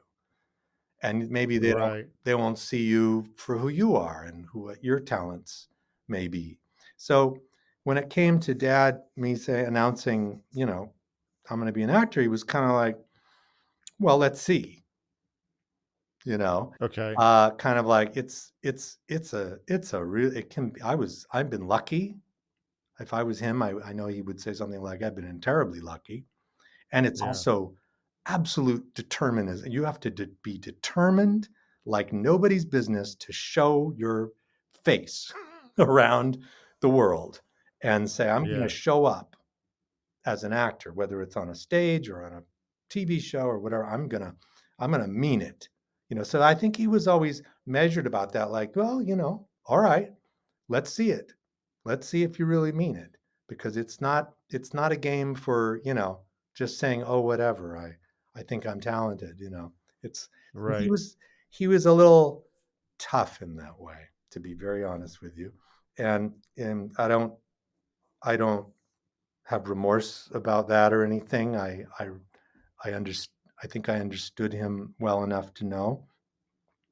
He was And basically like, just because I've gotten this level of fame doesn't mean you're going to, son. Like cer- that kind of thing. certainly, That's a Okay. fact. It was like, I mean, every actor on some level, I think, no matter how famous, um, there's some part of them that feels like I'm probably here by the grace of higher powers than me. It's not, if you have any perspective at all, if you don't believe your own, bullshit, basically, you know that you're there because of the grace of many things. And one of the chief things is luck. You could be the most talented actor in the world or musician or whatever, but you've got to have that opportune stuff that happens, those moments. My dad had them early when he was even in his 20s. He had them. He did a Western show on early 1950s television. He was already a star or well known as a guest star and all that by the 60s. And then he became kind of a superstar for quite a while. So knowing all that it's, you don't just believe that you get it because you deserve it or whatever. There's so much involved. So I think that he was measured in his encouragement and measured. He did praise me, and that had a lot of meaning for me. I mean, there was a moment I did a movie, one of my earliest movies. I was like 21 or something, and he took me out. He saw it, and he took me out to lunch, and he says, I'll tell you, you have something. And he says, it's something I'm not sure that I have, but you have it. And he was trying to tell me he was trying to praise me basically in his own somewhat awkward way. It didn't come easily for him to just say, "Hey kid, you're great. Get in there." It wasn't like that. He wasn't that kind of guy. It wasn't. He was a complex guy. What can I tell you? But Yeah. by the end of his life, it was easier. So maybe, there is an inherent sense of his own, you know, security that he, felt better about or something by that point. And, he'd come to see me do a show, or he'd see me on a thing. He's like, that was terrific. I remember him calling. He saw something that broadcast in Austria. He was shooting in Austria or something. He said, all of a sudden, there was this kid on the screen, and I went, Jesus Christ, that's Joe. And you're terrific, man. He was like really, he was really excited, that he saw me on some TV show that I showed up on in Austria of all things. And That's cool. so, there's moments that I took that praise and felt good about it. And I know that he was very impressed at some of the things I was able to do. I don't know, but I think I gave him the Fantastic Four film. Oh, okay. And I think he did watch it or watch some of it. I don't know. He certainly saw some clips probably at some Yeah. point. And, I just wanted to mention that part of my, I don't know, I want to say part of my creative fervor for Dr. Doom, it started early on. It's because of him. It's because of my Mm, dad. My dad, since I was a little boy, him and my oldest brother, Joshua, um, immediately were like, yeah, my dad was a huge comic book lover. He okay. Oh started wow. he started out before he was an actor as a teenager. He was a really gifted graphic artist, and he Okay. he drew comics, and I think he thought that's what he was going to do. Now, back then in the Oh. 1930s and 40s, comics were different. They weren't yet Mhm. Yeah. the pulp. They were actually in these little books called Big Little Books, and they had hard spines to them. But they were Yeah. Red Ryder and Terry and the Pirates and all of these classic 1930s comics. And it was his passion. And That's then, cool. his mom pushed him on the stage, and all of a sudden that was the thing. And he kind of, drawing went away. He used to draw still later, and he had the skill. He could have absolutely been a comic artist, no question. That's cool. Wow. So later he becomes a little bit of a genre actor, particularly in the early 60s, in a very famous show called The Outer Limits. Yeah, yeah. Ah, Outer Limits it's kind of like on a part of Twilight Zone, except they were hour-long episodes, and they always had a monster. And it ran for, I think 3 seasons, 2 or 3 seasons, and they were really iconic. Some of these shows, and they had guest actors that were known at the time, and he did 3, and I grew up watching those in rerun, and one of them he had on film, and we'd Okay, watch it at nice. home. And one of them's quite famous. One, he gets turned into a monster by scientists. Awesome. Yeah. And he kind of loses his mind because the scientists are trying to, it's called Architects of Fear. And they're trying to create basically like a space alien that will scare the Earth into coming together. And yeah. he's picked It's the out of, influence on Watchmen. it's a what? Say it again. It's the influence on Watchmen. Watchmen had the comic book Watchmen basically took that plot and used that for the ending. And absolutely. And so Architects of Fear is awesome if you ever get to see it. Where he slowly is grafted into, they have a creature and they slowly they clone it into his body or something, and he becomes a monster. And then the other one that is really famous is called Demon with a Glass Hand, which was written by a famous sci-fi writer named Harlan Ellison. Harlan wrote it for him. This is like 63, like the year I was born. And it's the first Terminator. It's a guy. Essentially, the idea is they're in the future of Earth. They were overtaken by an alien race, and this guy is sent back into time, into the present, and he has a hand that is attached. That's a computerized hand that talks to him, and he has to find the lobes of the hand to complete the whole circuit and understand where the missing humans of Earth are in the future. And the Oh, aliens wow. keep coming back through a time mirror to find him because he's the guardian of what happened. Because the as they took over the Earth, all of a sudden the human race disappeared and no one knows where they are, but he knows. But and it turns out he's a cyborg. He's a robot in the end. And not to spoiler, everybody knows this story, but it's so Terminator. It's the roots of Terminator for sure. Right. And Definitely. Yeah, I can see that. I think Ellison might have done a lawsuit. I think he probably did. Yeah. Yeah. And Demon with the Glass Hand is legendary episode of the Twilight Zone. And my dad was that. And, as a kid, I immediately was fascinated between him doing those shows and my fascination with Lon Chaney Sr. And classic. And all horror movies. I was just like Universal Horror, Dracula, Wolfman, Frankenstein, Mummy, everybody. It's like that was it. I built the models. I watched the movies whenever I find them, and I was that was my first love. I mean, I think That's cool. It's a big pathway to even being a performer was all that stuff, and so in a way, I lay that at the feet of my father because he certainly he was into it. He supported that stuff, and no question that when the role of Dr. Doom fell to me, I said I'm in a mean business on this. It's one shot. Yeah. That's awesome. So yeah, that's awesome. Thanks, for sure. Do you see some of the DNA or do you see any DNA, I guess, in terms of Dracula in the sense of like another theatrical type villain with a cape into Doctor Doom as well? Oh, I mean, I adored Dracula. He's a caped villain with powers. Certainly, I was ready to wear a cape, and all those movies and all that, love of genre, just goes into,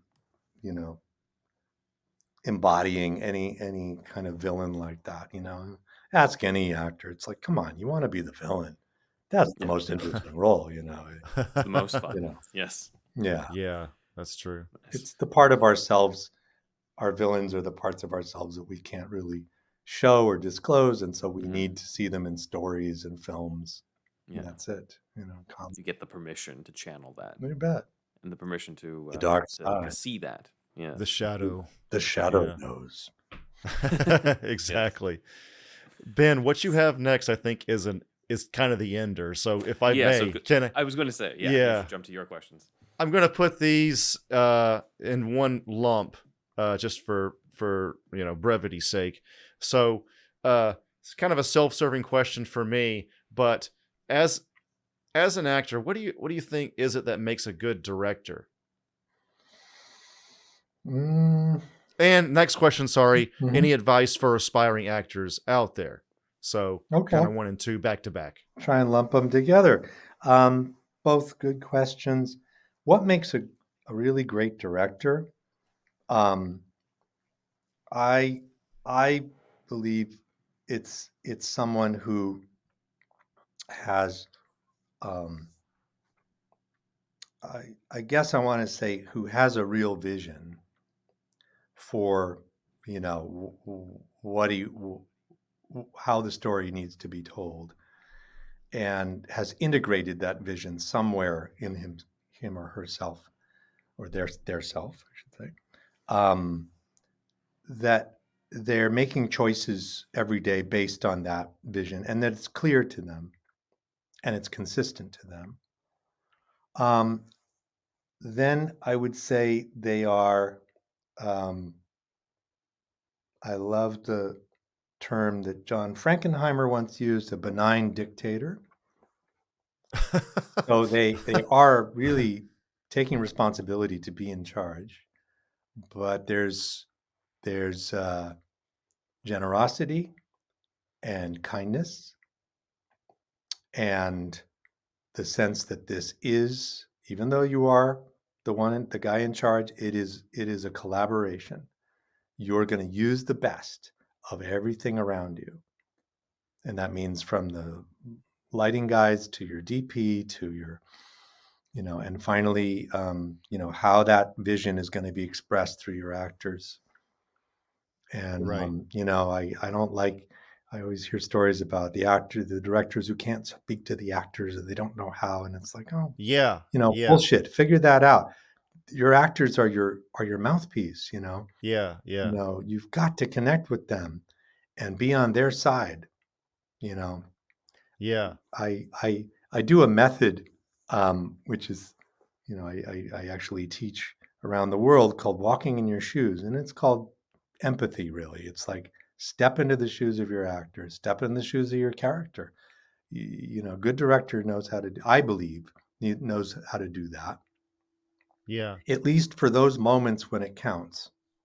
You got your eye on the whole thing. It's a big job, and a great director friend of mine and Norwegian director said, um, know your script, follow the story, and sit down as often as possible. Well, Ethan Hawke had this recent video about how he was being interviewed at like a convention or something, and he was saying that he just feels like most directors, a lot, well, not I don't want to say most, but many directors, in his eyes, seem to not understand acting and actors, and he wish that more directors would learn how to act and take to acting classes themselves so they can talk to actors more. Do you feel like that disconnect is pretty prevalent? I do. I do. I agree Yeah, with him. I agree with Ethan Hawke, and I agree with his respect for the actor and how crucial that is, how crucial performance really is. And if you're, I think, a wise director, you want to listen to that actor, and you also want to have you want to have the actor's best interests in your heart. yeah, It's like yeah, I want to protect this actor. I want to push him where he might be afraid to go, and I want to protect him from himself sometimes. you know. So I loved that idea that, like, yeah, take some acting classes. I agree. I think to I had this thought when you were talking and said, well, a great director should be like a Renaissance person. Now, what does that okay, mean? It means have you should have some skill in lots of things. I don't mm, I don't buy necessarily the director is like only about, the shots that I make and people used to say Hitchcock said, treat the actors like cattle. I I Yeah, I don't really that's believe it. extreme. I'm not so sure he said that, but he said something very dispassionate about it. But then again, he was Hitchcock. I don't know.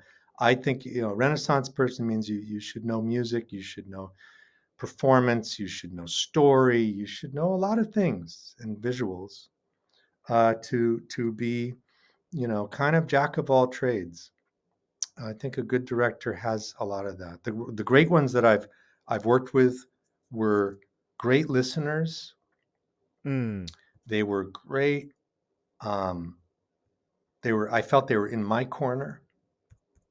okay. I felt like I had their hand, their support, and uh, they I felt like I had their trust. They're like, Okay. I trust this actor is going to bring something to it. I'm interested in what they think and what they feel about this moment or this scene. And if you can find your, a shorthand with that makes you, a very open director. Okay. Trusting the best in the artists around you, and Yeah. bring it out. And I think it happens through a kind of openness and a positive encouragement.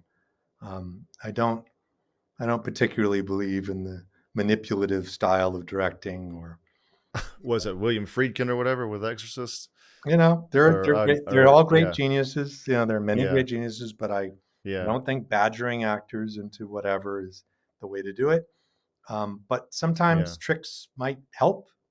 Um, just to mention one of my godfather, as you know, I grew up in the business, and my godfather was Sam Peckinpah, one of the Oh wow. great Western and directors of the 60s and 70s, and he was famously a kind of tyrant and a bully, and I'm I honor his great artistic vision, which he certainly had, but I don't agree with his methods. I've directed Okay. actors. I don't think it works. I don't want to be that Yeah. guy. But Yeah. anyway, Yeah. Yeah. so be open and listen a lot and put the best of what you've got in front of you. As for an actor,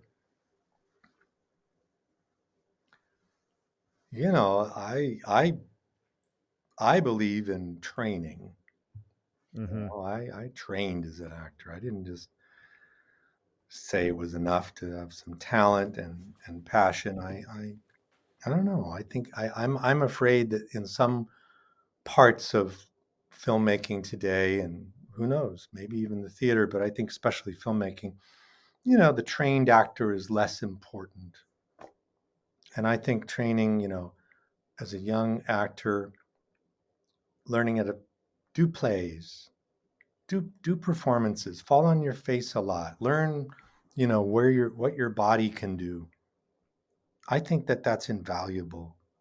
And there's a depth to your performances that you're going to get if you train, if you read, you do plays, So I may be old fashioned on that. There's plenty of actors who never did one play, and they're have great careers, and they're very talented. Mm-hmm. But if I Mm-hmm. was telling someone, I'd say, find that passion, that center in yourself, and give yourself those experiences, because that's what's going to show up in front of a camera if you're interested in films. Right. If you want to be in the theater, that's another thing. You keep doing plays, but that passion, that kind of gravitas, if you will, comes from the training, comes from the multi experiences of working with other actors, or doing scenes, or even doing plays where you're performing live in front of people. That's the only reason I could do Dr. Doom.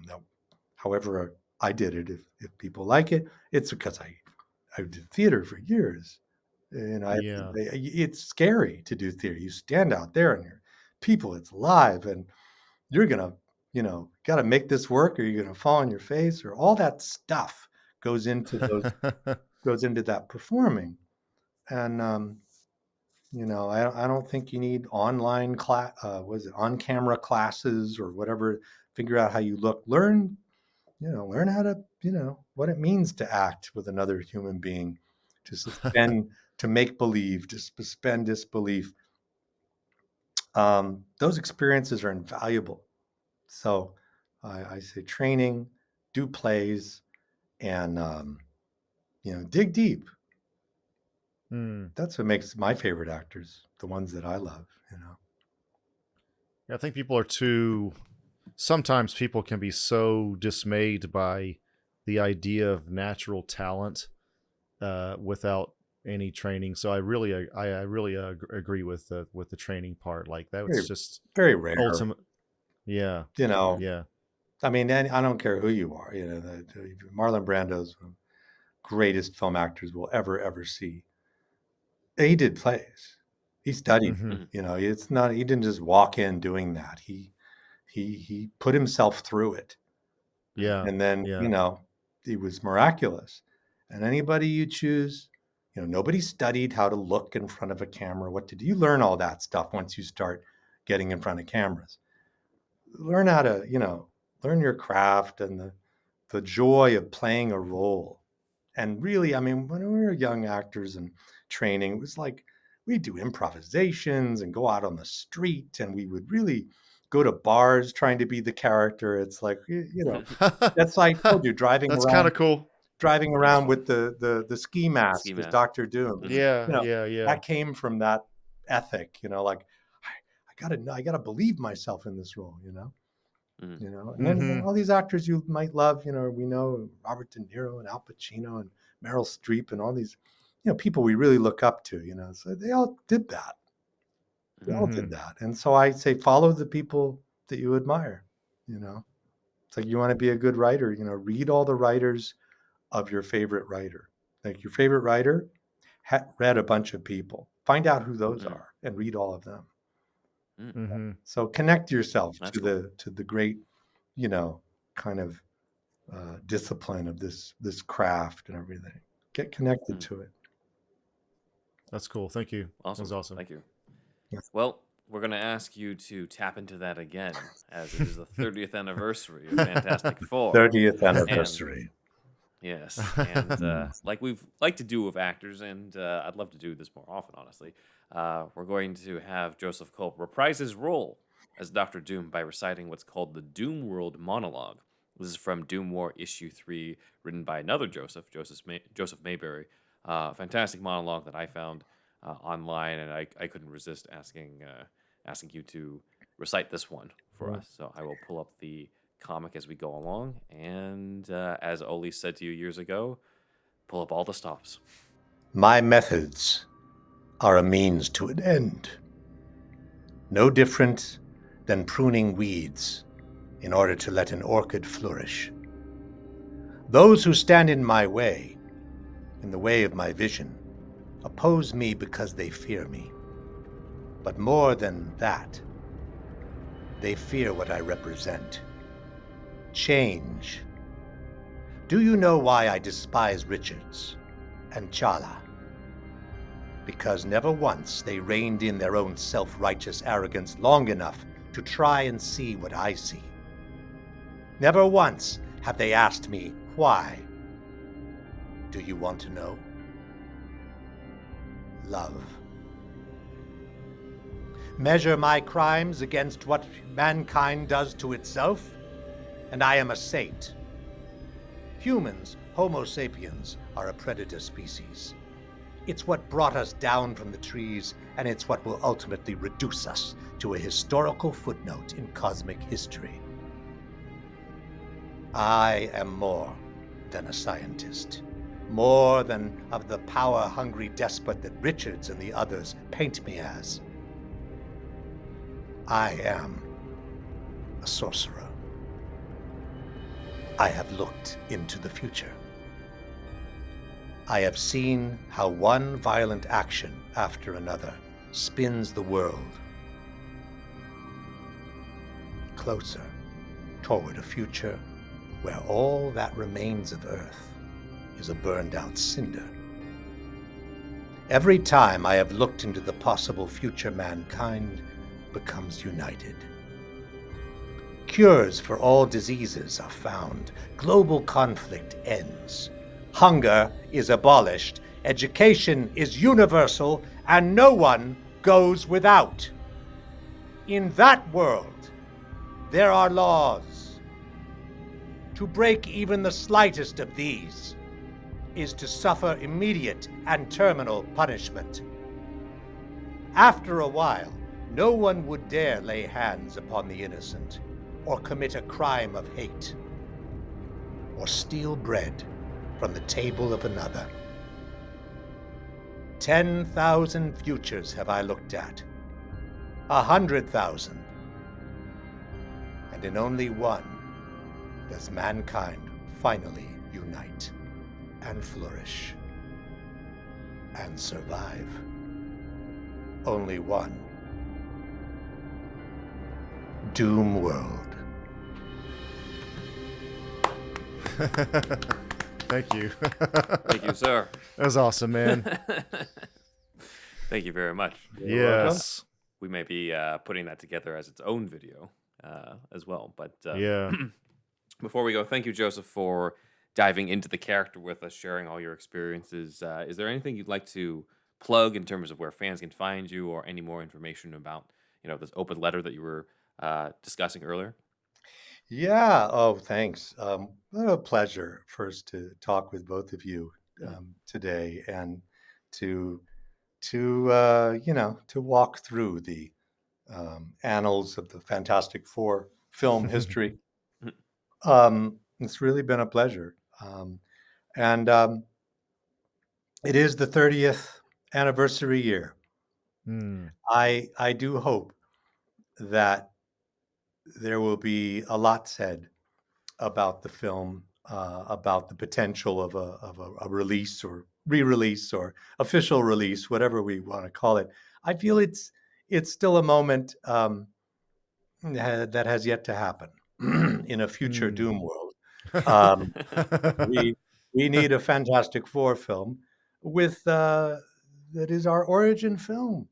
It is an origin film from Hollywood. It was created out of a very positive intention, and needs to be honored as such. And yeah, we've seen even Kevin Feige recently published in a foreword saying, we have to make space and honor that, the MCU reaches back into other filmmakers, other ways that storytellers told the Marvel stories. And with the multiverse now present, anything could happen. Anything could show up. That's true. And so my vision for now is, yes, to release an open letter. We don't know where it's going to land yet, but basically it says it's time to both release the Fantastic Four film, maybe give it an upgrade if you wish, and with the multiverse, see how it integrates with the new stories that are out there. My belief, very strongly, is that there has been a kind of curse about the Fantastic Four franchise. And I don't levy the curse. I'm saying I think it's there because this film was never fully given its due, has remained a kind of blind spot in the system. And I think, the fans were disappointed, the filmmakers very disappointed. And then, it took 13 years to make another one. And then I don't think fans were particularly over the moon about that. Yeah. They made Silver Surfer. I don't know if that one really worked either, ultimately. And then there was a rather unfortunate one in 2015 that people don't even want to talk about. They don't even want to talk about that one. They said that was just an aberration. So Yeah. you've got this problem, Marvel. You have a problem. Yeah. And in my view, there's a theory, and it's called systemic theory, and it means that everything is a system, including the Fantastic Four franchise, if you will. And if there's some part of that system that is blocked, hidden, not honored, not unacknowledged, it has an effect on the whole system. It's almost like a blind spot or a dark spot, and it needs to be given light. And once you do, I think the fans will respond. There'll be freedom in the system. There'll be fluidity. There'll be good creative choices even. So it's my theory. You can take it or leave it, but I'm going to say something about that. And I hope if anyone here sees that letter pop up, that they'll share it in social media. And I hope it, goes out into the ether sphere, into the Mm-hmm. multiverse.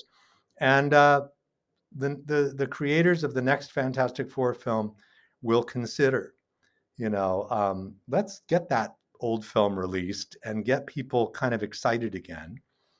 And then release your new movie, and who knows, maybe you'll incorporate parts of the in the multiverse, versions of our film or not. But the point is that it won't remain this occulted secret that isn't even a secret anymore. It's I think there needs to be light shed. And so that's my hope for 2024 and the 30th anniversary of the unreleased Fantastic Four film. And we're going to give it our all. I know the original Fantastic Four family is behind it, and we're going to see what we can do. And I think I'm so happy to be part of this podcast, which will accompany that action this year. Awesome. Awesome. Thank All you. right. Thank you. And, Thank you, guys. This is usually the part where I say that is superhero stuff you should know, but for this case, I would say to you, which I'm sure you're going to repeat back to me, here's to the future, my friend. And here's to the future, my friend.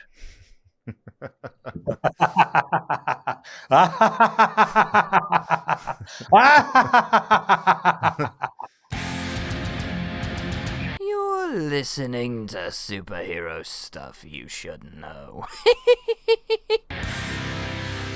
And big thanks to Dan for pulling up the visuals for this week, especially with that monologue, which was incredible. Let's talk about that for a second. I love Overall that. experience. Obviously he's got an awesome voice.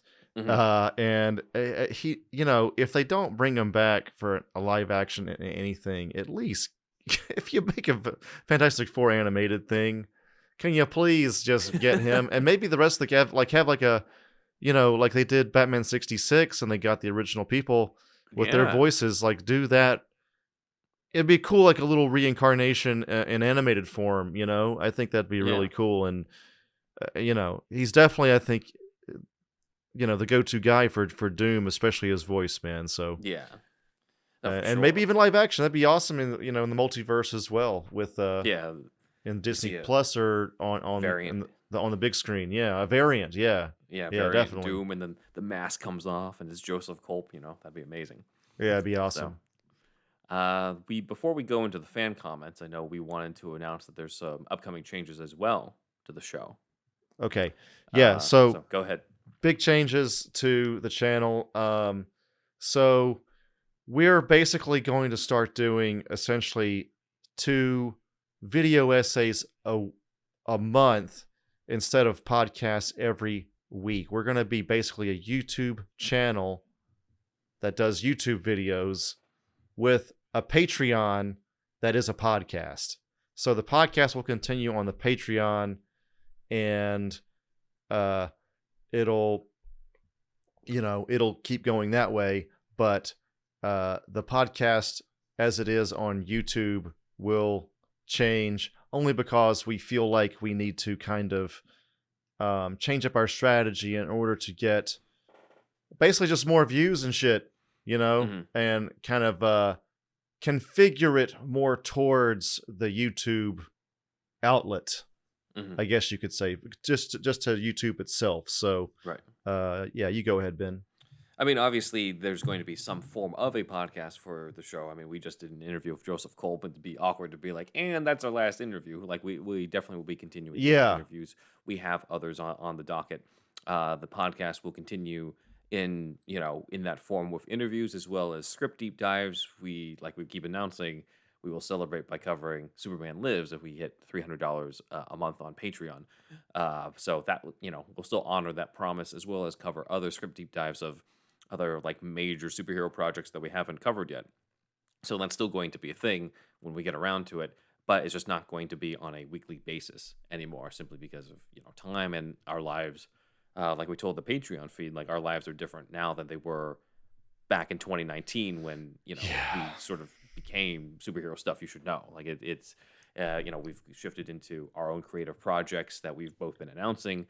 on here, so you guys already know about, Andrew's with Metal Force and me with Alter Ego and my other stuff with Nuverse Creative. So like life has changed, and we love doing this still, and we're still doing this.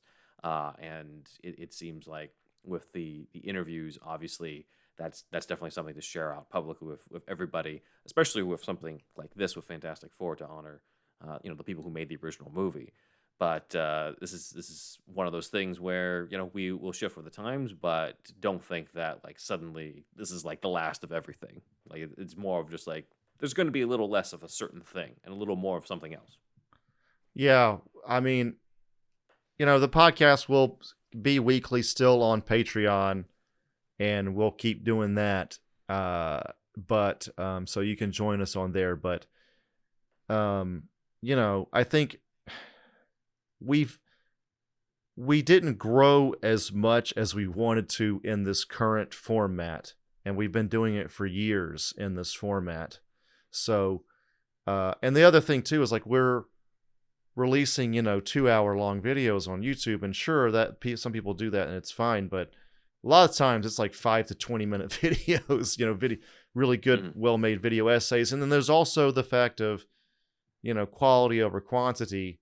So if we do it every other week, twice a month, then hopefully we can focus on shorter but higher quality videos. So that's all the thinking there. So you're still going to see us. And if you join the Patreon, you're really going to see us a lot. So I hope everybody, I don't want to let people down on this, but we just feel like we have to change the strategy here a little bit. Just because we've been doing it for years now. Yep. We started before the pandemic. I've been going since 2016 nonstop on a podcast, in one form or another. So it's just time to explore other avenues. Let's put it that way. So apologize to people that are tuning in to the podcast every week. On YouTube and all that, especially, but again, it's just a time to change the strategy up, I think, a little bit. Yeah, and again, you'll still get episodes with us. It's just don't expect them every single Monday. Yeah. So patreon.com/superherostuffpod, you will see us every week. So right, whether you like it or not. Well, you should like it, otherwise why are you spending the money? Yeah, why are you spending money? Yeah. So I'm sorry to let some people down about this, but we just got to figure it out for the future. And with the changing of our lives and job situations changing too, I wish I could do this full time, but that's not the case at the moment. So anyway, yeah, that's pretty much it. I'm glad. Hopefully you guys can just bear with us on this. Yep. So yeah, let us know what do you guys think, and obviously we'll see you in future episodes still, including covering more of the fan comments. So I guess that's what we can cover next. Pyramid Head commented on our interview with Oli and Glenn from last time, Fantastic Four, saying, I remember seeing that ad on a VHS tape when I was a kid as well. So you're not alone, Andrew. Yeah. But he says, I don't remember what it was either. I want to say it was Captain America 1990, but that wasn't Corman. We're going to get this answer eventually in the comments. Thank you for the comment. I I never saw the Captain America 1990 movie, so I don't think that was it. Again, my closest guess is maybe Darkman, but God, there's probably a website that covers this kind of thing. I just haven't looked into it. But yeah, again, if you're out there, if you haven't seen the other interview and you just went straight to this one because you're a Doom fan, I get it. So basically, we asked the director and the editor. Like I said, when I was a kid, I saw this trailer on the preview of a VHS tape that I rented, didn't own. I don't remember what movie it was though. So, and it was as if it was going to be released. Right. So, it was on a VHS of some sort back in the day. So if anybody out there knows what movie it was a preview on, let us know if you know. That would be awesome. We want to crowdsource that question. Yes. Let's see. Next is SR Striker 6420 saying they should have used the Mole Man here instead of the Jeweler. Especially he could have been the villain of the first Tim Story Fantastic Four, where like Victor, who's being nice to Ben, they managed to cure him. Okay, well, the thing is, Jeweler is basically Mole Man. He's just given the name Jeweler because they didn't have the rights to it. If you look at the original script, which we'll be covering with Craig when he comes onto the show, he is called the Mole Man in that. And it's funny because I did hear another interview with Oli where he didn't even call the guy the Jeweler, the official name of the movie. He just called him the Mole Man throughout the interview. So yeah, basically, they pulled a fast one on him. Yeah. Yeah. So he's basically the Mole Man without the name the Mole Man. But yeah, he is. SR Striker says, how about like in the episode Mole Hatton, the Mole Man tried to convince Ben to ditch Reed and the others to come live with him as he is the perfect polar opposite of the Thing. I presume you know that he was originally meant to be Tim Blake Nelson's character in the 2015 movie. I did hear about that because I think he could have been used other villains instead of Doctor Doom for that movie, like Annihilus and Blastar, the Red Ghost and the Super Apes, the Mad Thinker or the Frightful Four. SR Striker, I think you're a bigger Fantastic Four fan than Andrew and me. Yeah. Wizard and the Trapster were owned by Fox, and Sandman and Medusa were other places. Okay. I love the name Mole Hatton, too. That's hilarious. I presume this is the Fantastic Four animated series, or one of them. Yeah. That episode. But, thank you, SR Striker. Yes, thank you. That's awesome.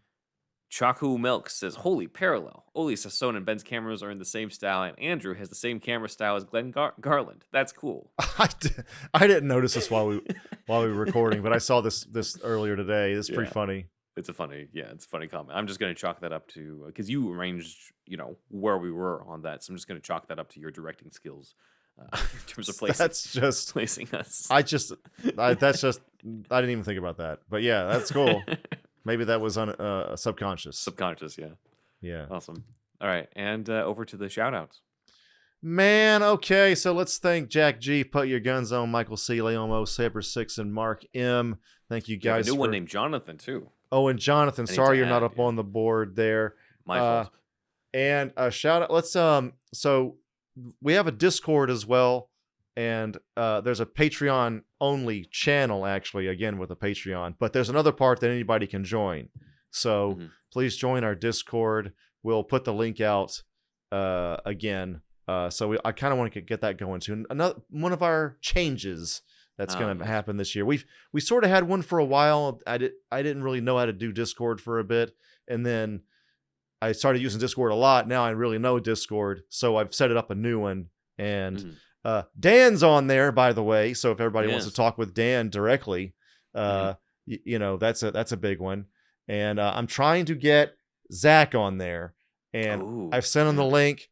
So if you guys are longtime listeners, Zach will be on there at some point, hopefully. Maybe probably off and on, but it did seem like he was going to, but he just hasn't yet as of this recording. So, I'm just trying to make the Discord really fun environment for everybody that's part of the channel. So, and of course, thanks everybody, the other supporters, everybody up on here. It's really great. And again, I feel kind of bad, but please bear with us with our changes. I think you'll still like our content. It'll just be a little different. So anyway, it's clobbering time. And what's the other thing we always say?